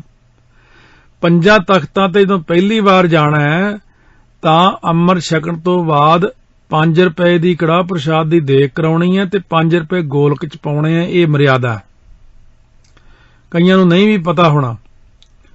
ਫਿਰ ਜਦੋਂ ਮਾਤਾ ਸਾਹਿਬ ਕੌਰ ਜੀ ਦੇ ਸਥਾਨ ਤੇ ਜਾਣਾ, ਉਹ ਸਾਡੇ ਮਾਤਾ ਜੀ ਨੇ ਉੱਥੇ ਵੀ 5 ਰੁਪਏ ਪਾਉਣੇ ਗੋਲਕ ਚ ਤੇ 5 ਦੀ ਦੇਗ ਕਰਾਉਣੀ, ਘੱਟ ਤੋਂ ਘੱਟ ਇੰਨਾ। ਅੱਗੇ ਆਪ ਦੀ ਸ਼ਰਧਾ ਕਿੰਨੀ ਆਪ ਸੇਵਾ ਕਰਵਾਉਂਦੇ ਉੱਥੇ ਜਾ ਕੇ। ਸੋ ਇਸ ਕਰਕੇ ਖਾਲਸੇ ਦੀ ਮਾਤਾ ਸਾਹਿਬ ਕੌਰ ਦਾ ਜੀਵਨ ਸ਼ਰਵਣ ਕਰ ਰਹੇ ਹਾਂ ਆਪਾਂ। ਖਾਲਸਾ ਪੰਥ ਨੂੰ ਨਾਦੀ ਪੁੱਤਰ ਵਜੋਂ ਗੋਦ ਵਿੱਚ ਪਾਉਣ ਤੋਂ ਬਾਅਦ ਮਾਤਾ ਸਾਹਿਬ ਕੌਰ ਦਾ ਸਿੱਖ ਸੰਗਤਾਂ ਵਿੱਚ ਮਾਣ ਤੇ ਸਤਿਕਾਰ ਬਹੁਤ ਵੱਧ ਗਿਆ। ਉਹ ਜਿੱਥੇ ਕਦਮ ਰੱਖਦੇ ਸਿੱਖ ਉੱਥੇ ਅੱਖਾਂ ਵਿਛਾ ਦਿੰਦੇ। ਮਾਤਾ ਜੀ ਵੀ ਸਿੱਖ ਬੱਚਿਆਂ, ਬੀਬੀਆਂ ਤੇ ਮਹਿਲਾਂ ਦੇ ਸੇਵਾਦਾਰਾਂ ਨਾਲ ਬਹੁਤ ਪਿਆਰ ਕਰਦੇ, ਕਿਉਂ ਖਾਲਸੇ ਨੂੰ ਮਾਂ ਮਿਲ ਗਈ। ਖਾਲਸੇ ਨੂੰ ਤਾਂ ਚਾਅ ਚੜ ਗਿਆ ਵੀ ਚਲੋ ਮਾਂ ਤੇ ਮਿਲੀ ਨਾ, ਪਿਤਾ ਤੇ ਮਿਲ ਹੀ ਗਿਆ ਸੀ। ਕਿੰਨੀ ਖੁਸ਼ੀ ਹੁੰਦੀ ਜੇ ਬੱਚੇ ਦੀ ਮਾਂ ਹੋਵੇ ਤਾਂ। ਖਾਲਸੇ ਦੀ ਮਾਂ ਕੋਲ ਨਿੱਕੀ ਗੱਲ, ਦੁੱਖ ਦਰਦ ਸਭ ਦੱਸ ਸਕਦੇ ਆ। ਔਰ ਮਾਤਾ ਜੀ ਬੜੇ ਦਿਆਲੂ ਕਿਰਪਾਲੂ ਨੇ।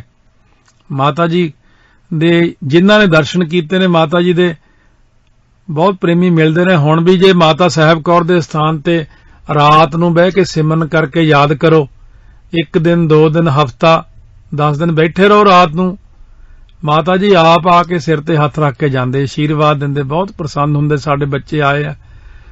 ਲੰਗਰ ਦੇ ਵਿੱਚ ਗੁਪਤ ਰੂਪ ਵਿੱਚ ਮਾਤਾ ਜੀ ਲੰਗਰ ਵਰਤਾਉਂਦੇ ਨੇ, ਸੰਗਤਾਂ ਦੀ ਸੇਵਾ ਕਰਦੇ ਨੇ। ਸੋ ਇਸ ਕਰਕੇ ਬਹੁਤ ਸਾਰੀਆਂ ਚੀਜ਼ਾਂ ਜਿਹੜੀਆਂ ਰੂਹਾਨੀਅਤ ਦੀਆਂ ਨੇ ਬਾਹਲੀਆਂ ਨਹੀਂ ਦੱਸੀਆਂ ਜਾ ਸਕਦੀਆਂ, ਕਿਉਂਕਿ ਸਾਰੇ ਟਕਸਾਲ ਦੇ ਮਹਾਂਪੁਰਖ ਤਾਂ ਰਾਤ ਨੂੰ ਜ਼ਰੂਰ ਇੱਕ ਰਾਤ ਉੱਥੇ ਕੱਟ ਕੇ ਆਉਂਦੇ ਸੀ। ਮਾਤਾ ਜੀ ਦੀ ਬੜੀ ਕਿਰਪਾ ਹੁੰਦੀ। ਸੰਤ ਬਾਬਾ ਕਰਤਾਰ ਸਿੰਘ ਜੀ ਖਾਲਸਾ ਨੇ ਸਾਨੂੰ ਕਿਹਾ ਸੀ 1975 ਚ, ਜਦੋਂ ਬਾਬਾ ਜਰਨੈਲ ਸਿੰਘ ਜੀ ਖਾਲਸਾ ਉੱਥੇ 151 ਜਪਜੀ ਸਾਹਿਬ ਕਰਨ ਲਈ ਰਹੇ, ਦਾਸ ਵੀ ਸਾਰੇ 8-9 ਜਾਣੇ ਰਹੇ। ਸੰਤਾਂ ਨੇ ਕਿਹਾ ਸੀ ਭਾਈ ਇੱਕ ਰਾਤ ਮਾਤਾ ਸਾਹਿਬ ਕੌਰ ਦੇ ਵੀ ਜਾ ਕੇ ਰਾਤ ਰਹੋ, ਸਾਰੀ ਰਾਤ ਜਾਗਦੇ ਰਹੋ, ਮਾਤਾ ਜੀ ਕਿਰਪਾ ਕਰਦੇ, ਦਰਸ਼ਨ ਦਿੰਦੇ ਹੁੰਦੇ ਆ। ਮਹਾਂਪੁਰਖ ਜਾਣ ਕੇ ਹੱਸਣ ਲੱਗ ਪਏ। ਬਾਬਾ ਜਰਨੈਲ ਸਿੰਘ ਜੀ ਖਾਲਸਾ ਕਹਿੰਦੇ ਮਹਾਰਾਜ ਤੁਹਾਨੂੰ ਵੀ ਹੋਏ ਹੋਣੇ ਆ। ਕਹਿੰਦੇ ਉਹ ਨਹੀਂ ਮੈਂ ਤਾਂ ਵੈਸੇ ਦੱਸਿਆ ਤੁਹਾਨੂੰ, ਪਰ ਹੋਏ ਸੀ। ਉਹਨਾਂ ਤੇ ਵੀ ਬੜੀ ਕਿਰਪਾ ਕੀਤੀ ਸੀ ਮਾਤਾ ਜੀ ਨੇ, ਕਿਉਂ ਜਦੋਂ ਮਾਂ ਨਾਲ ਪਿਆਰ ਹੈ ਸਾਡਾ। ਜਦੋਂ ਵੀ ਕੋਈ ਯਾਦ ਕਰਦਾ ਮਾਤਾ ਜੀ ਨੂੰ, ਜਿਵੇਂ ਸ੍ਰੀ ਅਨੰਦਪੁਰ ਸਾਹਿਬ ਗੁਰੂ ਕਾ ਬਾਗ ਬੁੱਢਾ ਦਲ ਦੇ ਵਿੱਚ ਇੱਕ ਸਿੰਘ ਸੀਗੇ, ਗ੍ਰੰਥੀ, ਬਹੁਤ ਪੁਰਾਣੀ ਗੱਲ ਹੈ ਇਹ। ਉਹ ਕਹਿੰਦੇ ਮੈਂ ਰੋਜ਼ ਜਦੋਂ ਪ੍ਰਕਾਸ਼ ਕਰਨਾ 1 ਵਜੇ ਤਾਂ ਜ਼ਰੂਰ ਅਰਦਾਸ ਕਰਨੀ, ਮਾਤਾ ਜੀ ਮੈਨੂੰ ਦਰਸ਼ਨ ਦਿਓ, ਮਾਤਾ ਜੀ ਮੈਨੂੰ ਦਰਸ਼ਨ ਦਿਓ। ਕਹਿੰਦੇ ਇੱਕ ਦਿਨ ਮੈਂ ਸਵੇਰੇ ਪ੍ਰਕਾਸ਼ ਕਰਕੇ ਕੋਈ ਨਾ ਸੀ ਗੁਰਦੁਆਰੇ ਸਾਹਿਬ 'ਚ, 1:15 ਵਜੇ ਨਿਤਨੇਮ ਉਦੋਂ ਕਰਕੇ ਜਦੋਂ ਮੈਂ ਉੱਠ ਕੇ ਅਰਦਾਸ ਕਰਕੇ ਚੌਰ ਕਰ ਰਿਹਾ ਸੀ, ਕਹਿੰਦੇ ਮਾਤਾ ਜੀ ਆ ਗਏ। ਇੱਕ ਮਾਤਾ ਜੀ ਨਾਲ 5 ਸ਼ਹੀਦ ਸਿੰਘ, ਬਹੁਤ ਲੰਬਾ ਸੁੰਦਰ ਕੱਦ, ਸਿਰ ਤੇ ਦਸਤਾਰ ਸਜਾਈ ਹੋਈ, ਚੱਕਰ ਪਾਏ ਹੋਏ, ਮੱਥਾ ਟੇਕ ਕੇ ਗੁਰੂ ਗ੍ਰੰਥ ਸਾਹਿਬ ਨੂੰ ਮਾਤਾ ਜੀ ਨੇ ਉਸ ਸਿੰਘ ਨੂੰ ਕਿਹਾ ਬਾਬਾ ਜੀ ਦਰਸ਼ਨ ਹੋ ਗਏ? ਕਹਿੰਦੇ ਹਾਂ ਜੀ। ਮਾਤਾ ਜੀ ਬੜੀ ਕਿਰਪਾ ਕੀਤੀ। ਕਹਿੰਦੇ ਖੁਸ਼ ਹੋ? ਕਹਿੰਦੇ ਹਾਂ ਜੀ। ਕਹਿੰਦੇ ਪਰਿਕਰਮਾ ਕਰਕੇ ਗੁਰੂ ਗ੍ਰੰਥ ਸਾਹਿਬ ਦੀ ਫਿਰ ਚਲੇ ਗਏ। ਮਾਤਾ ਜੀ ਨੇ ਬਚਨ ਕਈ ਵਾਰ ਕੀਤਾ, ਕਹਿੰਦੇ ਅਸੀਂ ਜਥੇ 'ਚ ਹੀ ਰਹਿੰਦੇ ਆ ਤਿੰਨੇ ਮਾਤਾਵਾਂ, ਤੁਸੀਂ ਐਵੇਂ ਨਾ ਕਰਿਆ ਕਰੋ ਵੀ ਅਸੀਂ ਤੁਹਾਡੇ ਨਾਲ ਨਹੀਂ ਹਾਂ। ਕਲਗੀਧਰ ਮਹਾਰਾਜ, ਗੁਰੂ ਨਾਨਕ ਦੇਵ ਜੀ, ਮਾਤਾਵਾਂ ਸਾਡੇ ਅੰਗ ਸੰਗ ਨੇ, ਸ਼ਰਧਾ ਰੱਖਿਆ ਕਰੋ।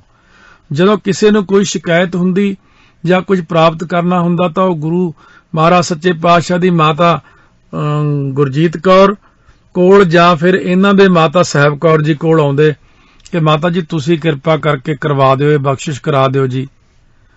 ਇੱਕ ਦਿਨ ਗੁਰੂ ਜੀ ਮਹਿਲ ਵਿੱਚ ਉਹਨਾਂ ਨੂੰ ਦਰਸ਼ਨ ਦੇਣ ਆਏ ਤਾਂ ਇੱਕ ਮਸੰਦ ਸੁੰਦਰਮਲ ਅਤੇ ਉਹਦਾ ਪਰਿਵਾਰ ਮਾਤਾ ਜੀ ਕੋਲ ਬੈਠਾ ਜੋਦੜੀਆਂ ਕਰ ਰਿਹਾ ਸੀ ਕਿ ਗੁਰੂ ਜੀ ਕੋਲ ਸਿਫਾਰਿਸ਼ ਕਰਕੇ ਉਹਨਾਂ ਦੀ ਭੁੱਲ ਬਖਸ਼ਾ ਦਿਓ ਤੇ ਅੱਗੇ ਨੂੰ ਸੇਵਾ ਕਰਨ ਦਾ ਅਵਸਰ ਬਖਸ਼ੋ, ਕਿਉਂਕਿ ਮਹਾਰਾਜ ਨੇ ਮਸੰਦ ਪ੍ਰਥਾ ਖਤਮ ਕਰਤੀ ਸੀ, ਮਸੰਦ ਸਾੜ ਵੀ ਦਿੱਤੇ ਸੀ ਕਾਫੀ। ਗੁਰੂ ਸਾਹਿਬ ਨੇ ਸਾਰੀ ਗੱਲ ਸੁਣ ਕੇ ਮਾਤਾ ਸਾਹਿਬ ਕੌਰ ਨੂੰ ਮਸੰਦਾਂ ਵੱਲੋਂ ਕਾਰ ਭੇਟਾ ਗਰਾਉਣ ਦੇ ਬਹਾਨੇ ਸਿੱਖਾਂ ਉੱਤੇ ਕੀਤੇ ਅਤਿਆਚਾਰਾਂ ਦੀ ਕਹਾਣੀ ਸੁਣਾਈ ਤੇ ਦੱਸਿਆ ਕਿ ਮਾੜੇ ਕੁਰੈਤੀ ਅਤੇ ਸਿੱਖਾਂ ਨੂੰ ਤੰਗ ਕਰਨ ਵਾਲੇ 108 ਮਸੰਦ ਜਿਉਂਦੇ ਸਾੜ ਕੇ ਖਤਮ ਕਰਤੇ ਨੇ। ਅੱਗੇ ਨੂੰ ਗੁਰੂ ਘਰ ਵਿੱਚ ਕਿਸੇ ਮਸੰਦ ਨੂੰ ਮਸੰਦਗੀ ਦੀ ਸੇਵਾ ਨਹੀਂ ਸੌਂਪੀ ਜਾ ਸਕਦੀ। ਇਹ ਢੰਗ ਜੋ ਢੌਂਗ ਸਾਬਤ ਹੋਇਆ ਅੱਗੇ ਤੋਂ ਖਤਮ ਕਰ ਦਿੱਤਾ ਹੈ। ਸਤਿਗੁਰੂ ਜੀ ਨੇ ਮਾਤਾ ਸਾਹਿਬ ਕੌਰ ਨੂੰ ਵੀ ਹਦਾਇਤ ਕੀਤੀ ਕਿ ਅੱਗੇ ਤੋਂ ਮਸੰਦਾਂ ਨਾਲ ਨਾ ਵਰਤਣ, ਕਿਉਂਕਿ ਇਹ ਲੋਭੀ ਤੇ ਮਾਇਆਧਾਰੀ ਸ਼੍ਰੇਣੀ ਹੈ। ਮਹਾਨ ਕੋਸ਼ ਵਿੱਚ ਵੀ ਆਇਆ ਬਚਨ, ਤਾਜ ਮਸੰਦ ਪ੍ਰਭ ਏਕ ਜਪ ਯਹ ਬਬੇਕ ਤਹਿ ਕੀਨ। 33 ਸਵਈਏ ਪਾਤਸ਼ਾਹੀ 10ਵੀਂ ਵਿੱਚ ਵੀ ਲਿਖਿਆ, ਜੋ ਕਰ ਸੇਵ ਮਸੰਦਨ ਕੀ ਮਹਿ ਆਨ ਪ੍ਰਸਾਦ ਸਭੈ ਮੋਹਿ ਦੀਜੈ। ਮਸੰਦ ਤਾਂ ਇਹੀ ਕਹਿੰਦੇ ਵੀ ਸਾਰਾ ਕੁਝ ਮੈਨੂੰ ਹੀ ਦਿਓ, ਹੋਰ ਕਿਤੇ ਜਾਓ ਹੀ ਨਾ। ਆਪ ਜੀ ਨੇ ਕਿਹਾ, ਜਿਹੜੇ ਮਸੰਦ 5 ਪਿਆਰਿਆਂ ਤੋਂ ਮਾਫੀ ਮੰਗ ਕੇ ਅਤੇ ਅੰਮ੍ਰਿਤ ਛਕ ਕੇ ਪੰਥ ਸੇਵਾ ਵਿੱਚ ਲੱਗਣਗੇ, ਉਹ ਆਪੇ ਬਖਸ਼ੇ ਜਾਣਗੇ। ਮਹਾਰਾਜ ਨੇ ਐਵੇਂ ਬਚਨ ਕੀਤਾ। ਮਹਿਲ ਪ੍ਰਵੇਸ਼ ਤੋਂ ਬਾਅਦ ਮਾਤਾ ਜੀ ਧੀਰਜ ਅਤੇ ਸ਼ਾਂਤੀ ਨਾਲ ਰਹਿੰਦੇ ਅਤੇ ਆਪਣੀ ਸੱਸ ਮਾਤਾ ਗੁਰਜੀਤ ਕੌਰ ਤੇ ਭੈਣ ਮਾਤਾ ਸੁੰਦਰ ਕੌਰ ਨਾਲ ਸੁਚੱਜਾ ਤੇ ਸਤਿਕਾਰ ਭਰਿਆ ਵਿਹਾਰ ਕਰਦੇ। ਵਧੇਰੇ ਸਮਾਂ ਸੰਕੋਚ ਨਾਲ ਹੀ ਬਿਤਾਉਂਦੇ। ਇਤਿਹਾਸ ਵਿੱਚ ਆਨੰਦ ਤੋਂ ਬਾਅਦ ਉਹਨਾਂ ਦਾ ਪੇਕੇ ਨਗਰ ਰੋਹਤਾਸ ਜਾਣ ਦਾ ਕੋਈ ਜ਼ਿਕਰ ਨਹੀਂ ਆਇਆ ਆਨੰਦ ਕਾਰਜਾਂ ਤੋਂ ਬਾਅਦ, ਪਰ ਉਹਨਾਂ ਦੇ ਮਾਤਾ ਪਿਤਾ ਤੇ ਸਾਕ ਸੰਬੰਧੀ ਕਈ ਵਾਰ ਪੋਠੋਹਾਰ ਦੀ ਸੰਗਤ ਨਾਲ ਆ ਕੇ ਉਹਨਾਂ ਨੂੰ ਮਿਲਦੇ ਜ਼ਰੂਰ ਰਹੇ ਨੇ ਬਾਅਦ ਦੇ ਵਿੱਚ। ਮਾਤਾ ਜੀ ਸਾਹਿਬਜ਼ਾਦਿਆਂ ਨੂੰ ਬਹੁਤ ਪਿਆਰ ਕਰਦੇ ਸਨ। ਖਾਸ ਕਰਕੇ ਛੋਟੇ ਸਾਹਿਬਜ਼ਾਦਿਆਂ ਨੂੰ ਇਸ਼ਨਾਨ ਕਰਾ ਕੇ ਬਸਤਰ ਸਜਾਉਣ ਦਾ ਕੰਮ ਉਹ ਆਪਣੇ ਹੱਥੀਂ ਕਰਦੇ ਸਨ।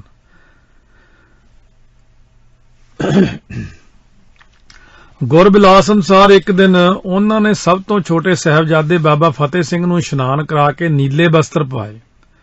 ਸਾਹਿਬਜ਼ਾਦੇ ਸਾਹਿਬ ਨੇ ਉਸ ਸਮੇਂ ਦੋਹਰੀ ਦਸਤਾਰ ਤੇ ਉੱਚਾ ਦਮਾਲਾ ਸਜਾ ਕੇ ਉਸ ਵਿੱਚ 3 ਚੱਕਰ ਤੇ ਕਲਗੀ ਵਾਂਗ ਉੱਚਾ ਖੰਡਾ ਬੰਨ੍ਹ ਕੇ ਗਾਤਰੇ ਵਾਲੀ ਕਿਰਪਾਨ ਪਹਿਨ ਕੇ ਸੱਜੇ ਹੱਥ ਵਿੱਚ ਖੰਡਾ ਅਤੇ ਖੱਬੇ ਵਿੱਚ ਤੀਰ ਪਕੜ ਕੇ ਬਾਹਰ ਆਏ।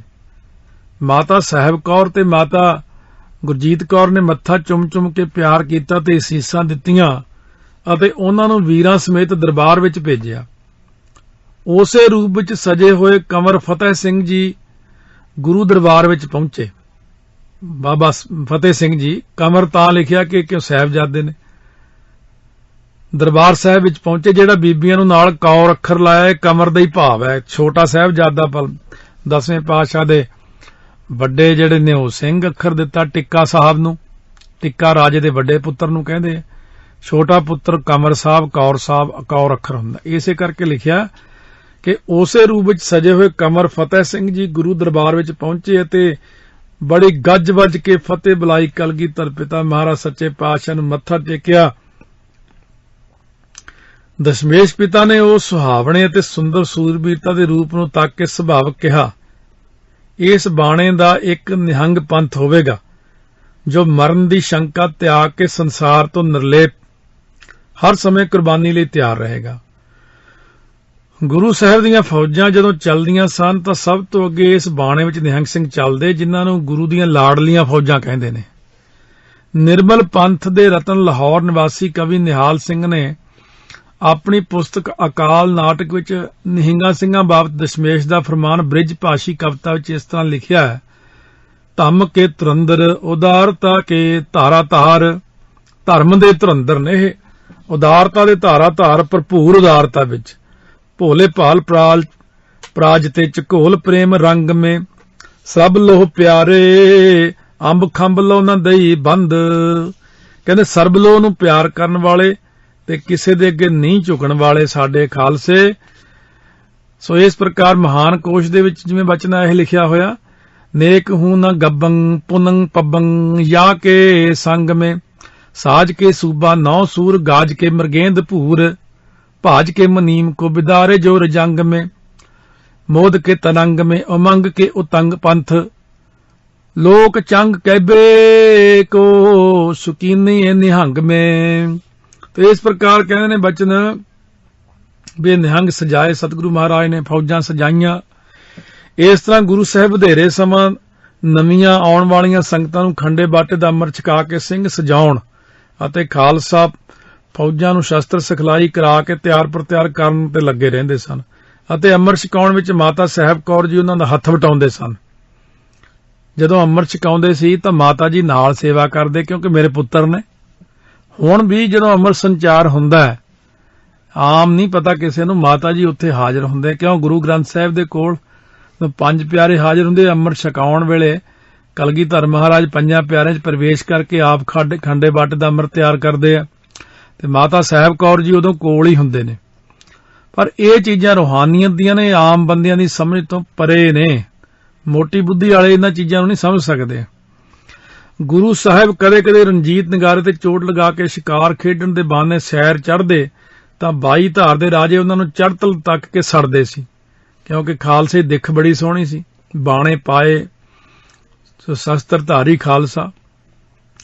ਉਹ ਹਰ ਸਮੇਂ ਗੁਰੂ ਸਾਹਿਬ ਨੂੰ ਨੀਵਾਂ ਦਿਖਾਉਣ ਤੇ ਮਾਰ ਮਕਾਉਣ ਦੀਆਂ ਗੋਂਦਾਂ ਗਾਉਂਦੇ ਰਹਿੰਦੇ। ਉਹਨਾਂ ਨੂੰ ਗੁਰੂ ਜੀ ਦੇ ਜਾਤ ਪਾਤ ਤੇ ਵਹਿਮ ਪਖੰਡ ਖਤਮ ਕਰਨ ਦੇ ਉਦੇਸ਼ਾਂ ਤੋਂ ਬੜੀ ਚਿੜ ਸੀ। ਉਹ ਗੁਰੂ ਸਾਹਿਬ ਨਾਲ ਜੰਗ ਕਰਕੇ ਵੀ ਹਾਰ ਖਾ ਚੁੱਕੇ ਸਨ। ਇਸ ਲਈ ਉਸ ਸਮੇਂ ਦੀ ਮੁਗਲ ਸਰਕਾਰ ਦੀ ਮਦਦ ਪ੍ਰਾਪਤ ਕਰਨ ਦੇ ਯਤਨ ਵੀ ਕਰਨ ਲੱਗੇ। ਪਹਾੜੀ ਰਾਜਿਆਂ ਨੇ ਦਿੱਲੀ ਜਾ ਕੇ ਔਰੰਗਜ਼ੇਬ ਕੋਲ ਚੁਗਲੀਆਂ ਕਰਕੇ ਉਸ ਨੂੰ ਗੁਰੂ ਸਾਹਿਬ ਦੇ ਵਿਰੁੱਧ ਭੜਕਾਇਆ ਤੇ ਕਿਹਾ ਕਿ ਉਹ ਦਿੱਲੀ ਦੇ ਤਖਤ ਉੱਤੇ ਕਬਜ਼ਾ ਕਰਨ ਦੀਆਂ ਤਿਆਰੀਆਂ ਕਰ ਰਹੇ ਨੇ। ਉਹਨਾਂ ਨੇ ਕਿਹਾ, ਰਚਿਓ ਪੰਥ ਤਿਸਨੇ ਇੱਕ ਭਾਰਾ। ਇਹ ਪੰਥ ਪ੍ਰਕਾਸ਼ਕ੍ਰਿਤ ਗਿਆਨੀ ਗਿਆਨ ਸਿੰਘ ਨੇ ਲਿਖਿਆ 267 ਪੇਜ ਤੇ। ਰਚਿਓ ਪੰਥ ਤਿਸਨੇ ਇੱਕ ਭਾਰਾ, ਹਿੰਦੂ ਤੁਰਕ ਦੋਹਿਨ ਤੇ ਨਿਆਰਾ। ਨਾਮ ਖਾਲਸਾ ਤਿਸਕਾ ਧਰਿਓ, ਦੇਸ਼ ਪੰਜਾਬ ਬਹੁਤ ਬਿਸਤਰਿਓ। ਚੋਰ ਧਾੜਵੀ ਜਗ ਮਹਿ ਜੇਤੇ, ਧਨ ਧਨ ਵਾਰਤ ਤਿਸ ਪਰ ਤੇਤੇ। ਪੰਜਵੇਂ ਪਾਤਸ਼ਾਹ ਵੇਲੇ ਵੀ ਇੰਨੀਆਂ ਸ਼ਿਕਾਇਤਾਂ ਕੀਤੀਆਂ ਸੀ। ਹਮਰਾ ਦੇਸ਼ ਲੂਟ ਉਨ ਖਾਇਆ, ਕਈ ਬਾਰ ਹਮ ਜੰਗ ਮਚਾਇਆ। ਸਾਚੇ ਸ਼ਾਹ ਆਪ ਕਹਿਲਾਵੇਂ, ਵੀ ਆਪਣੇ ਆਪ ਨੂੰ ਸੱਚੇ ਪਾਤਸ਼ਾਹ ਕਹਾਉਂਦੇ। ਛੇਵੇਂ ਪਾਤਸ਼ਾਹ ਬਾਰੇ ਵੀ ਜਦੋਂ ਜਹਾਂਗੀਰ ਨੂੰ ਦੱਸਿਆ ਫਿਰ ਉਹ ਤਾਂ ਮੰਨ ਗਿਆ ਸੀ। ਇਹਨਾਂ ਨੂੰ ਕੀ ਪਤਾ ਸੱਚੇ ਪਾਤਸ਼ਾਹ ਕੀ ਹੁੰਦੇ ਨੇ। ਤੁਮ ਕੋ ਝੂਠੋ ਸ਼ਾਹ ਬਤਾਵਾ, ਕਹਿੰਦੇ ਉਹ ਤਾਂ ਝੂਠਾ ਬਾਦਸ਼ਾਹ ਹੈ। ਭੂਪਤ ਸਭ ਦਿਵਸ ਚਾਰ ਕੇ ਝੂਠੇ ਕਰਤ ਦਿਵਾਜਾ, ਕਹੂ ਹਰ ਸਮਾਨ ਨਹੀਂ ਰਾਜਾ। ਦੇਸ ਮਾਹੇ ਬੜ ਗਦਰ ਮਚਾਇਆ, ਅਬ ਚਾਹਤ ਦਿੱਲੀ ਪਰ ਆਇਆ। ਐਵੇਂ ਜਾ ਕੇ ਉੱਥੇ ਵੇਖੇ ਦਿੱਲੀ ਤੇ ਜੀ ਆਉਣਾ ਚਾਹੁੰਦੇ, ਐ ਕਰਨਾ ਚਾਹੁੰਦੇ ਕਰਕੇ ਭੜਕਾਉਣ ਲੱਗ ਪਏ। ਇਹ ਸੁਣ ਬਾਦਸ਼ਾਹ ਰੋਹ ਨਾਲ ਭਰ ਗਿਆ ਤੇ ਉਹਨੇ ਪਹਾੜੀ ਰਾਜਿਆਂ ਨੂੰ ਕਿਹਾ ਕਿ ਜਾ ਕੇ ਜੰਗ ਦੀ ਤਿਆਰੀ ਕਰੋ। ਮੁਗਲ ਫੌਜਾਂ ਪਹੁੰਚਣ ਤੇ ਆਨੰਦਪੁਰ ਨੂੰ ਤਹਿਸ ਨਹਿਸ ਕਰ ਦਿਓ। ਬਾਦਸ਼ਾਹ ਨੇ ਆਪਣੇ ਸੂਬੇਦਾਰਾਂ ਨੂੰ ਹੁਕਮ ਭੇਜੇ ਕਿ ਉਹ ਆਪਣੀਆਂ ਫੌਜਾਂ ਲੈ ਕੇ ਤੁਰੰਤ ਆਨੰਦਪੁਰ ਪਹੁੰਚਣ। 10,000 ਫੌਜ ਸਰਹੰਦ ਤੋਂ, 20,000 ਲਾਹੌਰ ਤੋਂ ਅਤੇ ਕੰਧਾਰ ਤੇ ਦਿੱਲੀ ਤੋਂ ਭਾਰੀ ਫੌਜ ਪਹੁੰਚਣ ਤੇ 22 ਧਾਰਾਂ ਦੇ ਪਹਾੜੀ ਰਾਜਿਆਂ ਦੀਆਂ ਫੌਜਾਂ ਸਣੇ 10 ਲੱਖ ਫੌਜ ਨੇ ਆਨੰਦਪੁਰ ਸਾਹਿਬ ਨੂੰ ਘੇਰਾ ਪਾ ਲਿਆ। ਜਾ ਕੇ 4 ਦਿਸਨ ਤੇ ਆਏ ਕਰ ਘੇਰਿਓ ਪੁਰ ਆਨੰਦ, ਖਾਨ ਪਾਨ ਲੋ ਵਸਤ ਸਭ ਕਰੀ ਚੁਫੇਰਿਓ ਬੰਦ। ਪੰਥ ਪ੍ਰਕਾਸ਼ ਚ ਆਇਆ ਬਚਨ। ਗੁਰੂ ਸਾਹਿਬ ਕੋਲ ਉਸ ਵੇਲੇ 10,000 ਸਿੰਘ ਸਨ। ਅੰਨ ਪਾਣੀ ਦੀ ਤੰਗੀ ਕਰਕੇ ਉਹਨਾਂ ਵਿੱਚੋਂ ਕਈ ਹੌਸਲਾ ਵੀ ਛੱਡੀ ਬੈਠੇ ਸੀ ਅਤੇ ਗੁਰੂ ਮਹਾਰਾਜ ਨੂੰ ਬੇਨਤੀਆਂ ਕਰ ਰਹੇ ਸਨ ਕਿ ਉਹ ਆਨੰਦਪੁਰ ਸਾਹਿਬ ਤੋਂ ਬਾਹਰ ਨਿਕਲ ਜਾਣ, ਪਰ ਮਹਾਰਾਜ ਨੇ ਇਹ ਸੁਝਾਅ ਪ੍ਰਵਾਨ ਨਾ ਕੀਤਾ। ਜਦ 6 ਮਹੀਨੇ ਘੇਰਾ ਪਿਆ ਰਿਹਾ ਤਾਂ ਗੁਰਸਿੱਖਾਂ ਨੇ, ਸਿੰਘਾਂ ਨੇ ਮਾਤਾ ਜੀ ਕੋਲ ਜਾ ਕੇ ਬੇਨਤੀ ਕੀਤੀ ਅਤੇ ਮਾਤਾ ਸਾਹਿਬ ਕੌਰ ਜੀ ਕੋਲ ਜਾ ਕੇ ਬੇਨਤੀ ਕੀਤੀ ਕਿ ਉਹ ਗੁਰੂ ਮਹਾਰਾਜ ਨੂੰ ਆਨੰਦਪੁਰ ਸਾਹਿਬ ਛੱਡਣ ਲਈ ਪ੍ਰੇਰਨ। ਜਦੋਂ ਮਹਾਰਾਜ ਸੱਚੇ ਪਾਤਸ਼ਾਹ ਨਾ ਮੰਨੇ ਤਾਂ ਭਾਈ ਮਹਾ ਸਿੰਘ ਦੀ ਅਗਵਾਈ ਵਿੱਚ ਸਿੱਖਾਂ ਦੇ ਇੱਕ ਜਥੇ ਨੇ ਸਤਿਗੁਰੂ ਮਹਾਰਾਜ ਨੂੰ ਸਪਸ਼ਟ ਕਿਹਾ ਉਹ ਹੋਰ ਭੁੱਖ ਨਹੀਂ ਜਰ ਸਕਦੇ ਤੇ ਆਨੰਦਪੁਰ ਸਾਹਿਬ ਛੱਡ ਕੇ ਜਾ ਰਹੇ ਹਨ। ਸਤਿਗੁਰੂ ਜੀ ਨੇ ਉਹਨਾਂ ਨੂੰ ਬੇਦਾਵਾ ਲਿਖ ਕੇ ਦੇਣ ਲਈ ਕਿਹਾ ਤਾਂ ਉਹਨਾਂ ਲਿਖ ਦਿੱਤਾ ਕਿ ਤੂੰ ਸਾਡਾ ਗੁਰੂ ਨਹੀਂ, ਅਸੀਂ ਤੇਰੇ ਸਿੱਖ ਨਹੀਂ। ਉਹ ਰਾਤ ਦੇ ਹਨੇਰੇ 'ਚ ਆਨੰਦਪੁਰ ਸਾਹਿਬ ਤੋਂ ਚਲੇ ਗਏ। ਬਾਅਦ ਵਿੱਚ ਉਹ ਗੁਰੂ ਸਾਹਿਬ ਦਾ ਪਿੱਛਾ ਕਰਦੀਆਂ ਮੁਗਲ ਫੌਜਾਂ ਟਾਕਰਾ ਕਰਦੇ ਸੰਮਤ 1762 ਸਨ 1705 ਈਸਵੀ ਵਿੱਚ ਖਿਦਰਾਣੇ ਦੀ ਢਾਬ ਤੇ ਸ਼ਹੀਦ ਹੋ ਗਏ। ਸਤਿਗੁਰੂ ਜੀ ਨੇ ਭਾਈ ਮਹਾ ਸਿੰਘ ਦੀ ਬੇਨਤੀ ਤੇ ਬੇਦਾਵਾ ਪੱਤਰ ਪਾੜ ਕੇ ਸਿੰਘਾਂ ਨਾਲ ਟੁੱਟੀ ਗੰਢੀ ਅਤੇ ਖਿਦਰਾਣੇ ਦੇ ਤਲਾਅ ਨੇੜੇ ਆਪਣੇ ਹੱਥੀਂ 40 ਮੁਕਤਿਆਂ ਦਾ ਸੰਸਕਾਰ ਕਰਕੇ ਉਸ ਤਲਾਅ ਨੂੰ ਬਦਲਦਾ ਸਰੋਵਰ ਰੂਪ ਦੇ ਵਿੱਚ ਉਹਦਾ ਨਾਂ ਰੱਖਿਆ ਸ੍ਰੀ ਮੁਕਤਸਰ ਸਾਹਿਬ। ਮਾਘੀ ਵਾਲੇ ਦਿਨ ਉੱਥੇ ਮੇਲਾ ਲੱਗਦਾ। ਸਤਿਗੁਰੂ ਨੇ ਇਹ ਸੋਚ ਕੇ ਕਿ ਹੁਣ ਆਨੰਦਪੁਰ ਸਾਹਿਬ ਛੱਡਣਾ ਪਵੇਗਾ, ਸਿੰਘਾਂ ਨੂੰ ਹੁਕਮ ਦਿੱਤਾ ਕਿ ਖਜ਼ਾਨੇ ਵਿੱਚ ਜਮ੍ਹਾਂ ਪੂਜਾ ਦਾ ਧਨ ਨਦੀ ਵਿੱਚ ਸੁੱਟ ਦਿੱਤਾ ਜਾਵੇ। ਇਹ ਕਥਾ ਸਾਰੀ ਸੂਰਜ ਪ੍ਰਕਾਸ਼ ਅੱਛੀ ਤਰ੍ਹਾਂ ਆਉਂਦੀ ਹੈ। ਜਦੋਂ ਸਿੰਘ ਖਜ਼ਾਨਾ ਤੇ ਜ਼ਰੂਰੀ ਵਸਤਾਂ ਨਦੀ ਦੇ ਕਿਨਾਰੇ ਅਸਲ 'ਚ ਉੱਥੇ ਟੋਆ ਪੱਟਿਆ ਸੀ, 12 ਫੁੱਟ ਡੂੰਘਾ, 12 ਫੁੱਟ ਚੌੜਾ ਤੇ 12 ਫੁੱਟ ਹੀ ਲੰਬਾ ਸੀ। ਨਦੀ ਦੇ ਵਿੱਚ ਸੁੱਟਣ ਲੈ ਗਏ ਤਾਂ ਮਾਤਾ ਗੁਰਜੀਤ ਕੌਰ ਦੀ ਜੀ ਨਾਰਾਜ਼ ਹੋਏ। ਉਹਨਾਂ ਕਿਹਾ ਕਿ ਇਹ ਧਨ ਸਿੱਖਾਂ ਨੂੰ ਬਖਸ਼ ਦਿਓ ਜੋ ਤਨ ਮਨ ਧਨ ਗੁਰੂ ਘਰ ਤੋਂ ਵਾਰ ਰਹੇ ਨੇ, ਧਰਮ ਯੁੱਧ ਲਈ ਲੜ ਰਹੇ ਨੇ। ਸਤਿਗੁਰੂ ਮਹਾਰਾਜ ਨੇ ਵਿਚਾਰ ਸੁਣ ਕੇ ਮਹਾਰਾਜ ਨੇ ਮਾਤਾ ਜੀ ਦੇ ਬਚਨ ਕੀਤਾ कहने माता जी तुसीं इउं करो, एक चमचा जहर दा दे दो मैनू। माता जी कहने मैं जहर किवें दे दां अपने पुत्त नूं? महाराज कहने खालसा मेरा पुत्त नहीं है, मैं अपने पुत्त नूं किवें जहर दे दियां यह पूजा दा धन? तां लिखदे ने इस प्रकार पंथ प्रकाश च, जैसे मुझको जहर तू दे सके नह मात, त्यों मेरे सुत सिख एह पूजा जहर बखियात। जिस दिन मेरे सिंह एहो खै है पूजा धान, तेज प्रताप ना रहेगो इनमें तबे महान। जब लो पूजा नह छकै तब लो रह प्रताप, सो बैरी को 5 सिंह दै है जंग में खाप। कहने मेरे तो 5 सिंह ही बड़े आ, पूजा का धान जदों खाणगे उदों पट्ठा बहना। आ हुण देख लो यही काम हो रहा, पूजा के धान नूं भज भज के पैंदे सारे जाने, वो चंगे पासे तो लाउणा ही ना। 22 धार दे राजा ने सालग्राम ते गीता दी सुगंध ते मुसलमान जरनैलां ने कुरान दी कसम लिख के गुरु महाराज नूं भेजी कि चुपचाप आनंदपुर साहिब छड्ड जाण तां साडी इज्जत बचेगी ते उन्हां नूं कुਝ नहीं कहा जावेगा ਅਤੇ ਹੋਏ ਨੁਕਸਾਨ ਦਾ ਮੁਆਵਜ਼ਾ ਵੀ ਦਿੱਤਾ ਜਾਵੇਗਾ। ਮਾਤਾਵਾਂ ਨੇ ਹੁਣ ਜ਼ੋਰ ਪਾਇਆ ਕਿ ਆਨੰਦਪੁਰੋਂ ਨਿਕਲ ਚੱਲੀਏ, ਦੁਸ਼ਮਣ ਕੋਈ ਨਹੀਂ ਕਹਿਣਗੇ। ਸਤਿਗੁਰੂ ਜੀ ਨੇ ਇੱਕ ਦਿਨ ਮਾਤਾ ਜੀ ਤੇ ਸਿੱਖਾਂ ਦੀ ਤਸੱਲੀ ਲਈ ਪੱਥਰ, ਕੱਚ ਦੇ ਟੁਕੜੇ, ਟੁੱਟੇ ਤੇ ਹੋਰ ਟੁੱਟ ਭੱਜ ਹੱਡੀਆਂ, ਜੁੱਤੀਆਂ ਪੁਰਾਣੀਆਂ ਦਾ ਸਮਾਨ ਬੋਰੀਆਂ 'ਚ ਲਦਵਾ ਕੇ ਤੋਰਤਾ। ਉਹ ਉੱਤੇ ਲੱਦ ਕੇ ਗੱਡਿਆਂ ਤੇ ਉੱਤੇ ਲਿਸ਼ਕਣੇ ਜੇ ਕੱਪੜੇ ਪਾ ਕੇ ਮਸ਼ਾਲਾਂ ਬਾਲਦੀਆਂ, ਦੂਰੋਂ ਐ ਲੱਗੇ ਖਜ਼ਾਨਾ ਜਾ ਰਿਹਾ। ਦੁਸ਼ਟਾਂ ਨੇ ਸਮਝਿਆ ਗੁਰੂ ਦਾ ਖਜ਼ਾਨਾ ਨਿਕਲਿਆ, ਉਹਨਾਂ ਨੇ ਹੱਲਾ ਬੋਲ ਕੇ ਸਭ ਕੁਝ ਲੁੱਟ ਲਿਆ, ਪਰ ਗੰਦਮੰਦ ਦੇਖ ਕੇ ਉਹਨਾਂ ਨੂੰ ਸ਼ਰਮਿੰਦਾ ਹੋਣਾ ਪਿਆ। ਅਖੀਰ ਸਤਿਗੁਰੂ ਜੀ ਨੇ ਆਨੰਦਪੁਰ ਸਾਹਿਬ ਛੱਡਣ ਦਾ ਫੈਸਲਾ ਕਰ ਲਿਆ। ਇਸ ਲਈ ਉਹਨਾਂ ਨੇ 15 ਮੱਘਰ ਸੰਮਤ 1762 ਸਨ 1705 ਨੂੰ ਸ੍ਰੀ ਆਨੰਦਪੁਰ ਸਾਹਿਬ ਛੱਡ ਕੇ ਰੋਪੜ ਵੱਲ ਚਾਲੇ ਪਾਤੇ। ਉਸ ਸਮੇਂ ਉਹਨਾਂ ਨੇ ਸਿੰਘਾਂ ਦੀਆਂ 2 ਟੋਲੀਆਂ ਬਣਾਈਆਂ। ਪਹਿਲੀ ਟੋਲੀ ਵਿੱਚ ਮਾਤਾ ਗੁਜਰ ਕੌਰ ਜੀ, ਮਾਤਾ ਸੁੰਦਰ ਕੌਰ ਜੀ ਅਤੇ ਮਾਤਾ ਸਾਹਿਬ ਕੌਰ ਜੀ, ਛੋਟੇ 2 ਸਾਹਿਬਜ਼ਾਦੇ ਅਤੇ ਹੋਰ ਬਿਰਧ ਬੱਚੇ ਤੇ ਇਸਤਰੀਆਂ। ਇਸ ਟੋਲੀ ਦੀ ਸੁਰੱਖਿਆ ਦੇ ਵਿਸ਼ੇਸ਼ ਪ੍ਰਬੰਧ ਕੀਤੇ ਗਏ। ਦੂਜੀ ਟੋਲੀ ਵਿੱਚ ਗੁਰੂ ਸਾਹਿਬ, 2 ਵੱਡੇ ਸਾਹਿਬਜ਼ਾਦੇ, 5 ਪਿਆਰੇ ਤੇ 500 ਸਿੱਖ ਸਨ। ਲਗਭਗ ਇਹ ਜਿਹੜਾ ਮਹਾਂਪੁਰਖਾਂ ਨੇ ਦੱਸਿਆ ਸੀ ਬਈ ਜਿਹੜਾ 700 ਦੇ ਕਰੀਬ ਕਹਿੰਦੇ ਉਦੋਂ ਸਿੰਘ ਸੀਗਾ ਅੰਦਰ, ਹੌਲੀ ਹੌਲੀ ਸ਼ਹੀਦ ਹੁੰਦੇ ਗਏ। 8 ਮਹੀਨਿਆਂ ਬਾਅਦ 660 ਕੁ ਜਾਣੇ ਦਾ ਦੱਸਿਆ ਸੀ ਬਦਾਵਾ ਦੇ ਕੇ, 40 ਕੁ ਜਾਣੇ ਚਮਕੌਰ ਦੀ ਗੜੀ ਤੱਕ ਨਾਲ ਗਏ ਸੀ। ਸੋ ਇਸ ਪ੍ਰਕਾਰ ਮਹਾਰਾਜ ਸੱਚੇ ਪਾਤਸ਼ਾਹ ਨਾਲ ਕਈ ਸਿੱਖ ਹੋਰ ਵੀ ਰਲੇ, 500 ਸਿੱਖ ਹੋਏ। ਜਦੋਂ ਇਹ ਟੋਲੀਆਂ ਕੁਝ ਦੂਰ ਪਹੁੰਚੀਆਂ ਤਾਂ ਦੁਸ਼ਮਣ ਫੌਜਾਂ ਨੇ ਵਿਸ਼ਵਾਸਘਾਤ ਕਰਕੇ ਉਹਨਾਂ ਉੱਤੇ ਚਾਰੇ ਪਾਸਿਓਂ ਹਮਲਾ ਕਰਤਾ। ਇਸ ਹਮਲੇ ਕਾਰਨ ਸਤਿਗੁਰੂ ਜੀ ਦਾ ਪਰਿਵਾਰ ਤੇ ਸਿੱਖ ਖੇਰੂ ਹੋ ਗਏ ਅਤੇ ਦੁਸ਼ਮਣਾਂ ਦਾ ਟਾਕਰਾ ਕਰਦੇ ਹੋਏ ਸ਼ਹੀਦ ਹੋ ਗਏ। ਮਾਤਾ ਸਾਹਿਬ ਕੌਰ ਜੀ ਗੰਗੂ ਦੀ ਪ੍ਰੇਰਣਾ ਤੇ ਉਸ ਨਾਲ ਉਸਦੇ ਪਿੰਡ ਖੇੜੀ ਚਲੇ ਗਏ। ਸੋ ਦੁਬਾਰਾ, ਕਿਉਂਕਿ ਮਾਤਾ ਸਾਹਿਬ ਕੌਰ ਗਲਤੀ ਨਾਲ ਨਿਕਲ ਗਿਆ ਅੱਖੋਂ। ਮਾਤਾ ਗੁਜਰ ਕੌਰ ਜੀ ਗੰਗੂ ਦੀ ਪ੍ਰੇਰਣਾ ਤੇ ਉਸ ਨਾਲ ਉਸਦੇ ਪਿੰਡ ਖੇੜੀ ਚਲੇ ਗਏ। ਉਹਨਾਂ ਦੇ ਨਾਲ ਛੋਟੇ ਸਾਹਿਬਜ਼ਾਦੇ ਬਾਬਾ ਜੋਰਾਵਰ ਸਿੰਘ ਤੇ ਬਾਬਾ ਫਤਿਹ ਸਿੰਘ ਜੀ ਵੀ ਸਨ, ਜੋ ਬਾਅਦ ਵਿੱਚ ਫਤਿਹਗੜ੍ਹ ਸਾਹਿਬ ਸ਼ਹੀਦ ਹੋਏ। ਗੁਰੂ ਗੋਬਿੰਦ ਸਿੰਘ ਮਹਾਰਾਜ ਦੇ ਦਰਬਾਰੀ ਕਵੀ ਦੂਣਾ ਸਿੰਘ ਨੇ ਲਿਖਿਆ ਕਿ ਉਹ ਆਪ ਮਾਤਾ ਗੁਰਜੀਤ ਕੌਰ ਭਾਵ ਮਾਤਾ ਗੁਜਰ ਕੌਰ ਨਾਲ 2 ਛੋਟੇ ਸਾਹਿਬਜ਼ਾਦਿਆਂ ਤੇ ਇੱਕ ਦਾਸੀ ਸਣੇ ਪੰਜੇ ਚਮਕੌਰ ਪਹੁੰਚੇ ਤੇ ਕੀਮੇ ਮਾਸਕੀ ਦੇ ਘਰ ਠਹਿਰੇ, ਜਿੱਥੇ ਲక్ష్ਮੀ ਨਾਮਕ ਬ੍ਰਾਹਮਣੀ ਲੰਗਰ ਛਕਾਉਂਦੀ ਰਹੀ। ਉੱਥੋਂ 2 ਮਸੰਦਾਂ ਦਰਬਾਰੀ ਅਤੇ ਧੁੰਮਾ ਗੰਗੂ ਨਾਲ ਆਏ ਤੇ ਮਾਤਾ ਜੀ ਤੇ ਸਾਹਿਬਜ਼ਾਦਿਆਂ ਨੂੰ ਪਿੰਡ ਸੇੜੀ ਲੈ ਗਏ।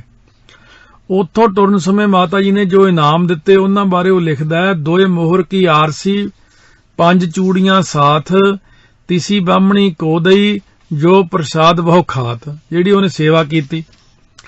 ਰੁਪਈਆ 500 ਤਿਸ ਦੀਆ ਕੀਮਾ ਨਾਮ ਸੁਆਹੇ, ਕੀਮਾ ਸੀ ਉਹਦਾ 500 ਰੁਪਈਆ ਉਹਨੂੰ ਦਿੱਤਾ।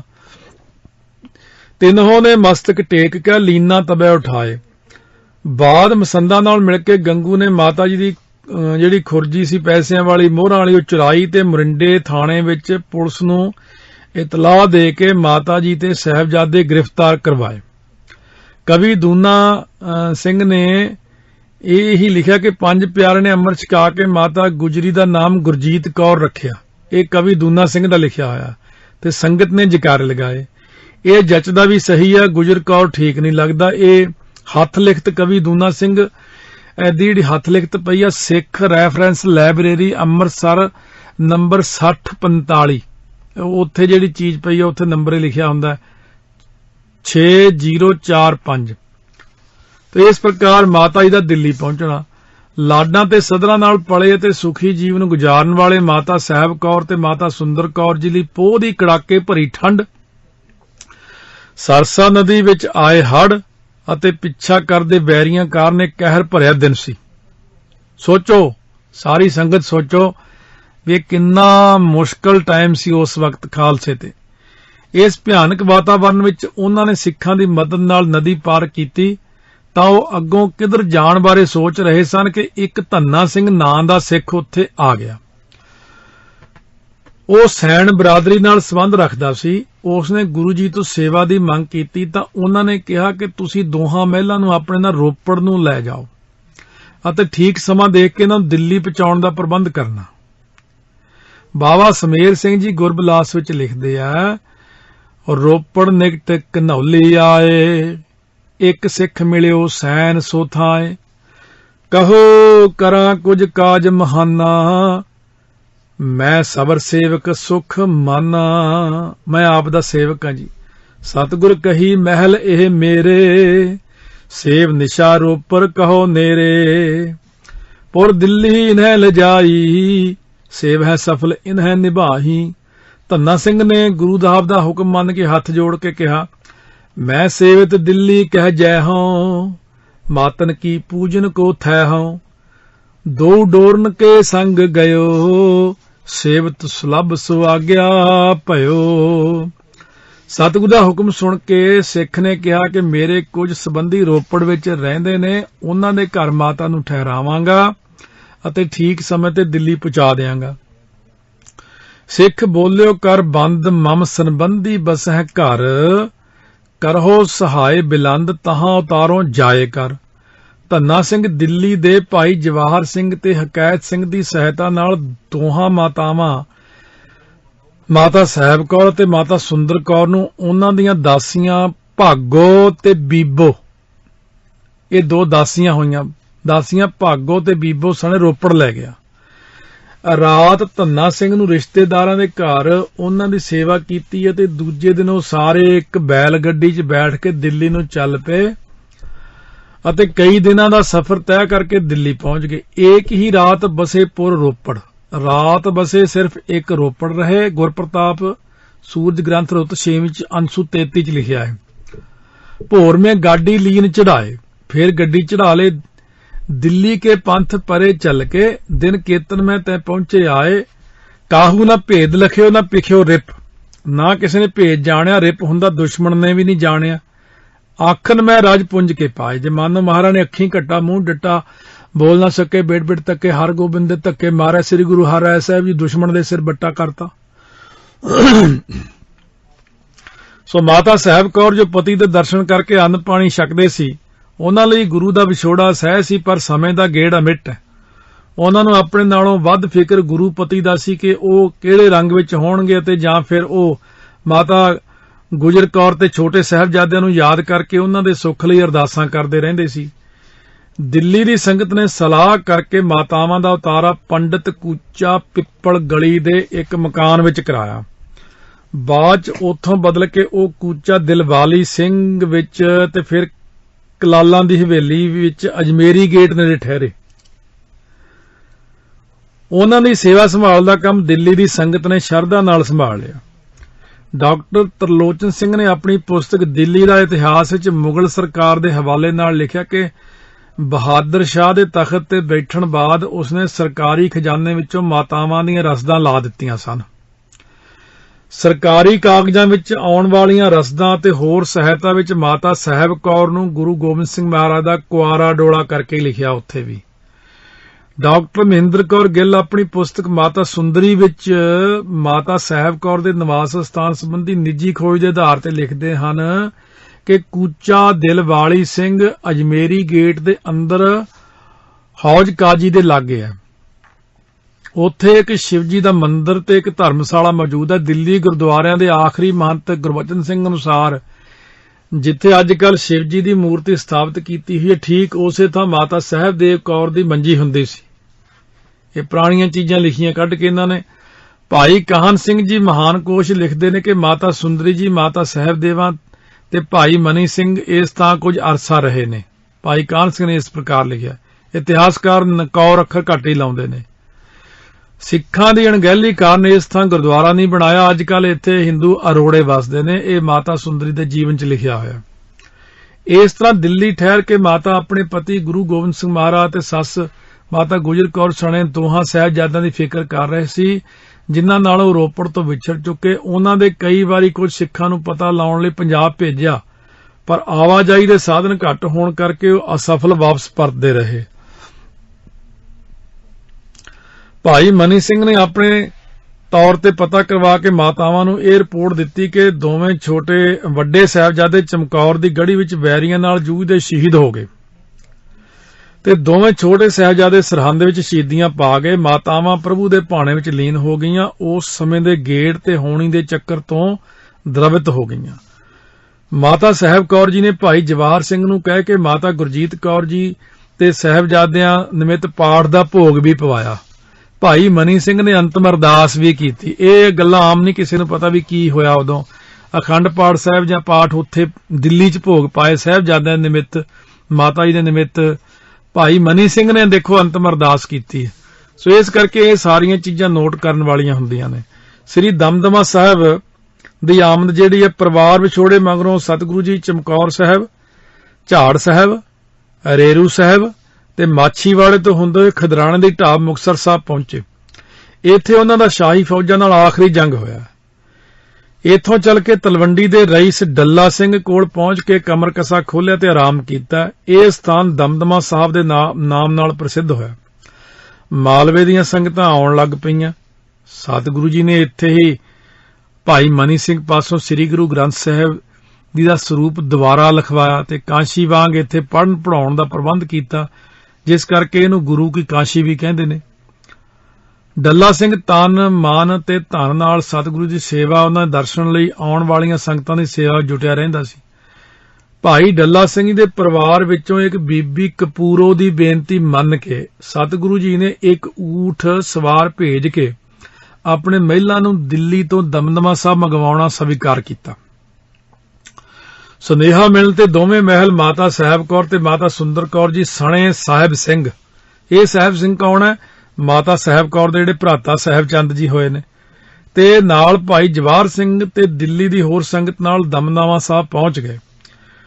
ਸੋ ਡਾਕਟਰ ਮਹਿੰਦਰ ਕੌਰ ਗਿੱਲ ਨੇ ਪੁਸਤਕ ਮਾਤਾ ਸੁੰਦਰੀ ਵਿੱਚ ਲਿਖਿਆ ਹੈ ਕਿ ਦੋਵੇਂ ਮਾਤਾਵਾਂ ਭਾਈ ਮਨੀ ਸਿੰਘ ਨੂੰ ਨਾਲ ਲੈ ਕੇ ਦਮਦਮੇ ਸਾਹਿਬ ਪੁੱਜੀਆਂ ਸੀ।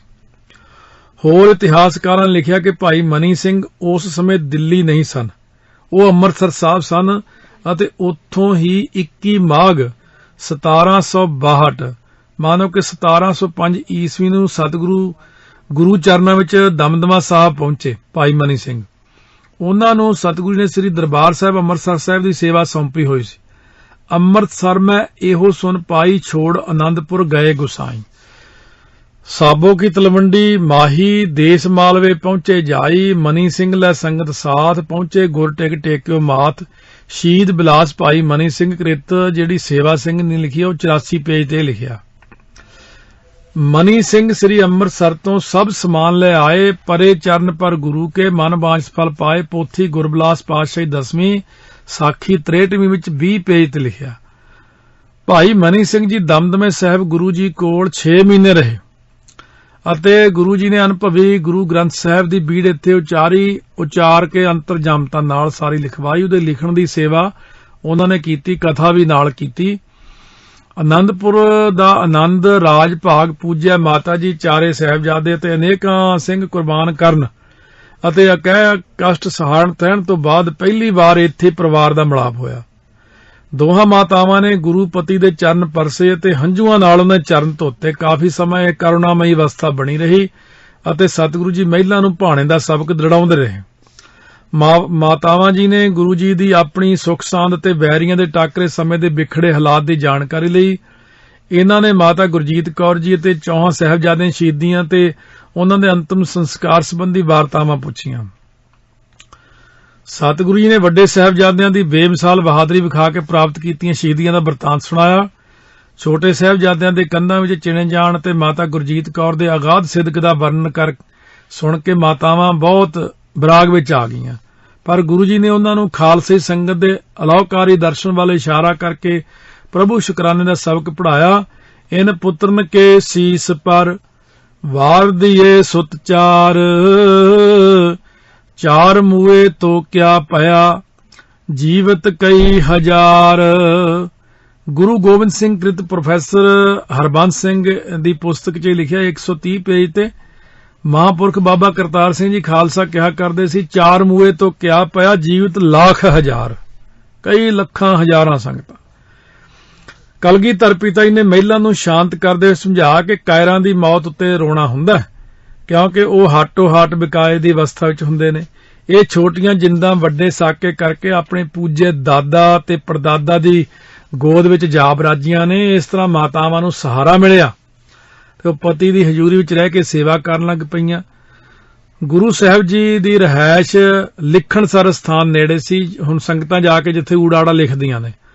ਮਾਤਾਵਾਂ ਦੀ ਰਿਹਾਇਸ਼ ਦਮਦਮੇ ਤੋਂ ਦੱਖਣ ਵੱਲ ਸੀ, ਜਿੱਥੇ ਦੋਹਾਂ ਮਾਤਾਵਾਂ ਦੇ ਨਾਂ ਤੇ ਪ੍ਰਸਿੱਧ ਗੁਰਦੁਆਰਾ ਮਹਿਲ ਸਾਹਿਬ ਸਥਿਤ ਹੈ। ਦਮਦਮਾ ਸਾਹਿਬ ਦਾ ਪਹਿਲਾ ਨਾਂ ਤਲਵੰਡੀ ਸਾਬੋ ਸੀ ਅਤੇ ਅੱਜ ਵੀ ਸਰਕਾਰੀ ਕਾਗਜ਼ਾਂ ਵਿੱਚ ਇਹੀ ਹੈ। ਸ਼ਰਧਾਲੂ ਡੱਲਾ ਸਿੰਘ ਮਾਤਾਵਾਂ ਨੂੰ ਕਿਲੇ ਵਿੱਚ ਆਪਣੇ ਮਹਿਲਾਂ 'ਚ ਲਿਜਾਣਾ ਚਾਹੁੰਦਾ ਸੀ। ਉਹਨੇ ਸਤਿਗੁਰੂ ਤੋਂ ਆਗਿਆ ਮੰਗੀ, ਪਰ ਗੁਰੂ ਸਾਹਿਬ ਨੇ ਕਿਹਾ ਅਸੀਂ ਉਹਨਾਂ ਦੀ ਮਰਜ਼ੀ ਤੇ ਛੱਡਦੇ ਹਾਂ, ਇਸ ਲਈ ਇਹ ਗੱਲ ਮਹਿਲਾਂ ਨਾਲ ਕਰਨੀ ਉਚਿਤ ਹੈ। ਜਦ ਉਸ ਨੇ ਮਾਤਾਵਾਂ ਨੂੰ ਮਹਿਲਾਂ ਵਿੱਚ ਜਾਣ ਲਈ ਬੇਨਤੀ ਕੀਤੀ ਤਾਂ ਉਹਨਾਂ ਨੇ ਕਿਹਾ ਅਸੀਂ ਬੜੇ ਚਿਰਾਂ ਪਿੱਛੋਂ ਗੁਰੂ ਦੇ ਦਰਸ਼ਨ ਕੀਤੇ, ਇਸ ਲਈ ਉਹਨਾਂ ਦੇ ਚਰਨਾਂ 'ਚ ਹੀ ਰਹਿਣਾ ਸੀ। ਤਾਂ ਦੋਨੋਂ ਸੁਨ ਭਾਖਿਓ ਇਹ ਬਲੋ, ਇਹ ਬਚਨ ਕੀਤਾ, ਪ੍ਰਭ ਕੇ ਪਗਨ ਵਿਖਿਆ ਹੀ ਭਲੋ, ਚਰਨ ਸਰੋਜ ਨਾ ਬਿਛਰਤ ਚਾਹਤ, ਬਹੁਤ ਦਿਨ में ते हम पियन उमाहत, कितक फर्क कर सिवर उतारा, तंबू तन बो कनात मुजारा, डल कर आहार बिद नाना, थाल पुचावत प्रीत महाना। ਗਿਆਨੀ ਗਿਆਨ ਸਿੰਘ ਨੇ ਗੁਰੂ ਖਾਲਸਾ ਤਵਾਰੀਖ ਵਿੱਚ ਲਿਖਿਆ ਕਿ ਮਾਤਾਵਾਂ ਦੀ ਰਿਹਾਇਸ਼ ਲਈ ਤੰਬੂ ਡੱਲੇ ਵੱਲੋਂ ਲਗਾਏ ਗਏ ਸਨ ਅਤੇ ਉਹ ਘਰੋਂ ਲੰਗਰ ਪ੍ਰਸ਼ਾਦਾ ਤਿਆਰ ਕਰਵਾ ਕੇ ਲਿਆ ਕੇ ਸੇਵਾ ਕਰਦਾ ਹੁੰਦਾ ਮਾਤਾਵਾਂ ਦੀ। ਇਸ ਤਰ੍ਹਾਂ ਮਾਤਾ ਸਾਹਿਬ ਕੌਰ ਅਸਹਿ ਵਿਛੋੜੇ ਬਾਅਦ ਹੁਣ ਫੇਰ ਗੁਰੂਪਤੀ ਦੇ ਦਰਸ਼ਨ ਕਰਕੇ ਅੰਨ ਪਾਣੀ ਖਾਣ ਲੱਗੇ ਅਤੇ ਉਹਨਾਂ ਨੇ 9 ਮਹੀਨੇ ਤੋਂ ਵੱਧ ਸਮਾਂ ਦਮਦਮਾ ਸਾਹਿਬ ਵਿੱਚ ਪਤੀ ਦਰਸ਼ਨਾਂ ਨਾਲ ਖੀਵੇ ਰਹਿ ਕੇ ਲੰਘਾਇਆ। ਇਸ ਤਰ੍ਹਾਂ ਗੁਰਾਂ ਦੀ ਕਿਰਪਾ ਹੋ ਰਹੀ ਹੈ। ਬਾਕੀ ਅੱਗੇ ਹੁਣ ਕੱਲ ਨੂੰ ਸ਼ਰਵਣ ਕਰਾਂਗੇ। ਸਤਿਗੁਰੂ ਜਿਸ ਪ੍ਰਕਾਰ ਕਿਰਪਾ ਕਰਨਗੇ ਆਪਣੇ ਤੇ। ਮਹਾਰਾਜ ਦੇ ਪਾਵਨ ਇਤਿਹਾਸ, ਮਾਤਾਵਾਂ ਦੇ ਇਤਿਹਾਸ ਸ਼ਰਵਣ ਕਰ ਰਹੇ ਹਾਂ। ਸੁਣਨ ਦੇ ਨਾਲ ਪਿਆਰ ਜਾਗਦਾ ਹੈ ਮਾਤਾਵਾਂ ਦੇ ਪ੍ਰਤੀ। ਉਸ ਸਮੇਂ ਦੇ ਹਾਲਾਤ ਪਤਾ ਲੱਗਦੇ ਨੇ, ਕਿਹੜੇ ਕਿਹੜੇ ਸੇਵਾਦਾਰ ਸੀ। ਕਈ ਵਾਰ ਹੁੰਦਾ ਨਾ ਕਿ ਅਖੰਡ ਪਾਠ ਸਾਹਿਬ ਕਰਵਾਇਆ ਕਿ ਨਹੀਂ ਕਰਾਇਆ। ਇਹ ਦਾਸ ਨੂੰ ਵੀ ਪਹਿਲੀ ਵਾਰੀ ਪਤਾ ਲੱਗਿਆ ਕਿ ਦਿੱਲੀ ਮਾਤਾ ਜੀ ਵੱਲੋਂ ਸਾਹਿਬਜ਼ਾਦਿਆਂ ਪ੍ਰਤੀ ਮਾਤਾ ਗੁਰਜੀਤ ਕੌਰ, ਮਾਤਾ ਗੁਜਰ ਕੌਰ ਜਿਨ੍ਹਾਂ ਨਾਮ ਵੀ ਹੈ, ਤੇ ਉਹਨਾਂ ਦੇ ਪ੍ਰਤੀ ਸ੍ਰੀ ਅਖੰਡ ਪਾਠ ਸਾਹਿਬ ਸਹਿਜ ਪਾਠ ਕਰਾਏ, ਅਰਦਾਸਾਂ ਹੋਈਆਂ। ਭਾਈ ਮਨੀ ਸਿੰਘ ਨੇ ਅਰਦਾਸ ਕੀਤੀ। ਇਸ ਕਰਕੇ ਸਤਿਗੁਰੂ ਮਹਾਰਾਜ ਦੀ ਬਖਸ਼ਿਸ਼ ਦਾ ਸਦਕਾ ਅੱਗੇ ਹੁਣ ਕੱਲ ਨੂੰ ਸ਼ਰਵਣ ਕਰਾਂਗੇ। ਸਤਿਗੁਰੂ ਮਿਹਰ ਕਰਨ। ਆਪਣੇ ਆਪਣੇ ਸੁਝਾਅ ਦੇ ਸਕਦੇ ਹੋ ਤੇ ਨਾਲ ਨਾਲ ਕਿਤੇ ਕੋਈ ਗਲਤੀ ਵੀ ਹੋ ਜਾਂਦੀ ਹੈ ਮਾਫ ਕਰ ਦੇਣਾ, ਕਿਉਂ ਕਈ ਵਾਰ ਬੋਲਦੇ ਆ ਐਸਾ ਅੱਖਰ ਮੂੰਹ ਚੋਂ ਨਿਕਲ ਜਾਂਦਾ। ਪਰ ਜੇ ਔਗਣ ਛੱਡ ਦਿਓ, ਕੰਡਿਆਂ ਨੂੰ ਛੱਡ ਦਿਓ, ਫੁੱਲ ਦੀ ਖੁਸ਼ਬੂ ਗ੍ਰਹਿਣ ਕਰੋ। ਧੰਨ ਮਾਤਾ, ਸਾਰੀਆਂ ਮਾਤਾਵਾਂ ਹੀ ਧੰਨ ਨੇ। ਮੈਂ ਸਾਰਿਆਂ ਦਾ ਹੀ ਸਤਿਕਾਰ ਕਰਦਾ। ਮੈਂ ਸ਼ੁਰੂ ਕਰਦਾ ਮਾਤਾ ਤ੍ਰਿਪਤਾ ਜੀ ਤੋਂ। ਉਹ ਮਾਤਾ ਜੀ ਤੇ ਇਸੇ ਪ੍ਰਕਾਰ ਬੇਬੇ ਨਾਨਕੀ ਜੀ ਕਿੱਡੇ ਚੰਗੇ, ਤੇ ਗੁਰੂ ਅੰਗਦ ਦੇਵ ਮਹਾਰਾਜ ਦੇ ਮਹਿਲ ਤੇ ਉਹਨਾਂ ਦੀਆਂ ਸਪੁੱਤਰੀਆਂ, ਸਾਰਿਆਂ ਨੂੰ ਯਾਦ ਕਰੋ। ਉਹਨਾਂ ਨੇ ਕਿੰਨੀਆਂ ਕੁਰਬਾਨੀਆਂ, ਕਿੰਨੀ ਬਾਣੀ ਪੜ੍ਹਨ ਵਾਲੇ, ਕਿੰਨੀ ਸੇਵਾ ਕਰਨ ਵਾਲੇ ਸਾਡੇ ਵੱਡੇ ਬਜ਼ੁਰਗ ਨੇ, ਵੱਡੇ ਨੇ। ਸਾਰਿਆਂ ਤੋਂ ਆਸ਼ੀਰਵਾਦ ਮੰਗੋ। ਮਾਤਾ ਸਾਹਿਬ ਕੌਰ ਜੀ, ਮਾਤਾ ਸੁੰਦਰ ਕੌਰ, ਮਾਤਾ ਜੀਤ ਕੌਰ, ਮਾਤਾ ਗੁਰਜੀਤ ਕੌਰ, ਸਾਰੇ ਸਾਡੇ ਸਿਰਾਂ ਤੇ ਮਿਹਰ ਭਰਿਆ ਹੱਥ ਰੱਖਣ, ਨਾਮਦਾਨ ਬਖਸ਼ਣ, ਸਿੱਖੀ ਬਖਸ਼ਣ, ਸਾਰੀਆਂ ਸੰਗਤਾਂ ਨੂੰ ਚੜ੍ਹਦੀ ਕਲਾ ਬਖਸ਼ਣ, ਭੁੱਲਾਂ ਚੁੱਕਾਂ ਦੀ ਖਿਮਾ ਬਖਸ਼ਣੀ। ਪਿਆਰ ਨਾਲ ਸਿਮਰਨ ਕਰੀਏ ਉਹਨਾਂ ਦੀ ਯਾਦ ਵਿੱਚ। ਵਾਹਿਗੁਰੂ ਵਾਹਿਗੁਰੂ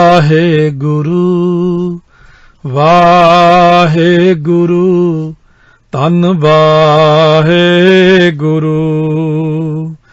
ਵਾਹਿਗੁਰੂ ਵਾਹਿਗੁਰੂ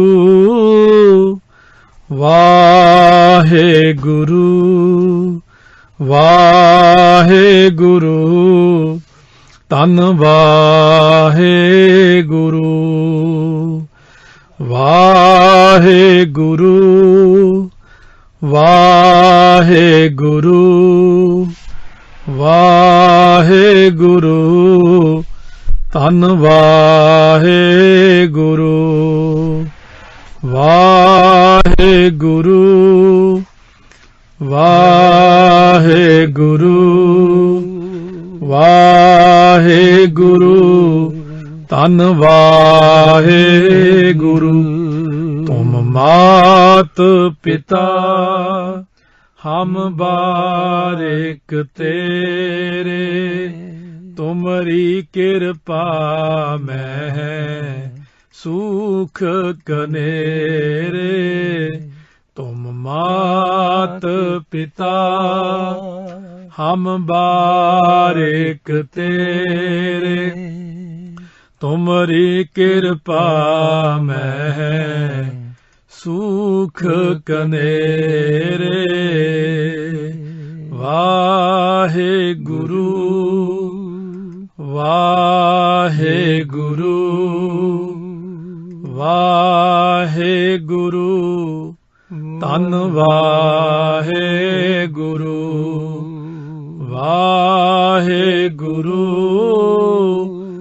ਵਾਹਿਗੁਰੂ ਵਾਹਿਗੁਰੂ ਧੰਨ ਵਾਹਿਗੁਰੂ ਧੰਨ ਗੁਰੂ ਗੋਬਿੰਦ ਸਿੰਘ ਜੀ ਧੰਨ ਮਾਤਾ ਸਾਹਿਬ ਕੌਰ ਧੰਨ ਗੁਰੂ ਗੋਬਿੰਦ ਸਿੰਘ ਜੀ ਧੰਨ ਮਾਤਾ ਸਾਹਿਬ ਕੌਰ ਧੰਨ ਗੁਰੂ ਗੋਬਿੰਦ ਸਿੰਘ ਜੀ ਧੰਨ ਮਾਤਾ ਸਾਹਿਬ ਕੌਰ ਧੰਨ ਗੁਰੂ ਗੋਬਿੰਦ ਸਿੰਘ ਜੀ ਧੰਨ ਮਾਤਾ ਸਾਹਿਬ ਕੌਰ ਵਾਹਿਗੁਰੂ ਵਾਹਿਗੁਰੂ ਵਾਹਿਗੁਰੂ ਧੰਨ ਵਾਹਿਗੁਰੂ ਵਾਹਿਗੁਰੂ ਵਾਹਿਗੁਰੂ ਵਾਹਿਗੁਰੂ ਧੰਨ ਵਾਹਿਗੁਰੂ ਵਾਹਿਗੁਰੂ ਜੀ ਕਾ ਖਾਲਸਾ ਵਾਹਿਗੁਰੂ ਜੀ ਕੀ ਫਤਿਹ ਵਾਹਿਗੁਰੂ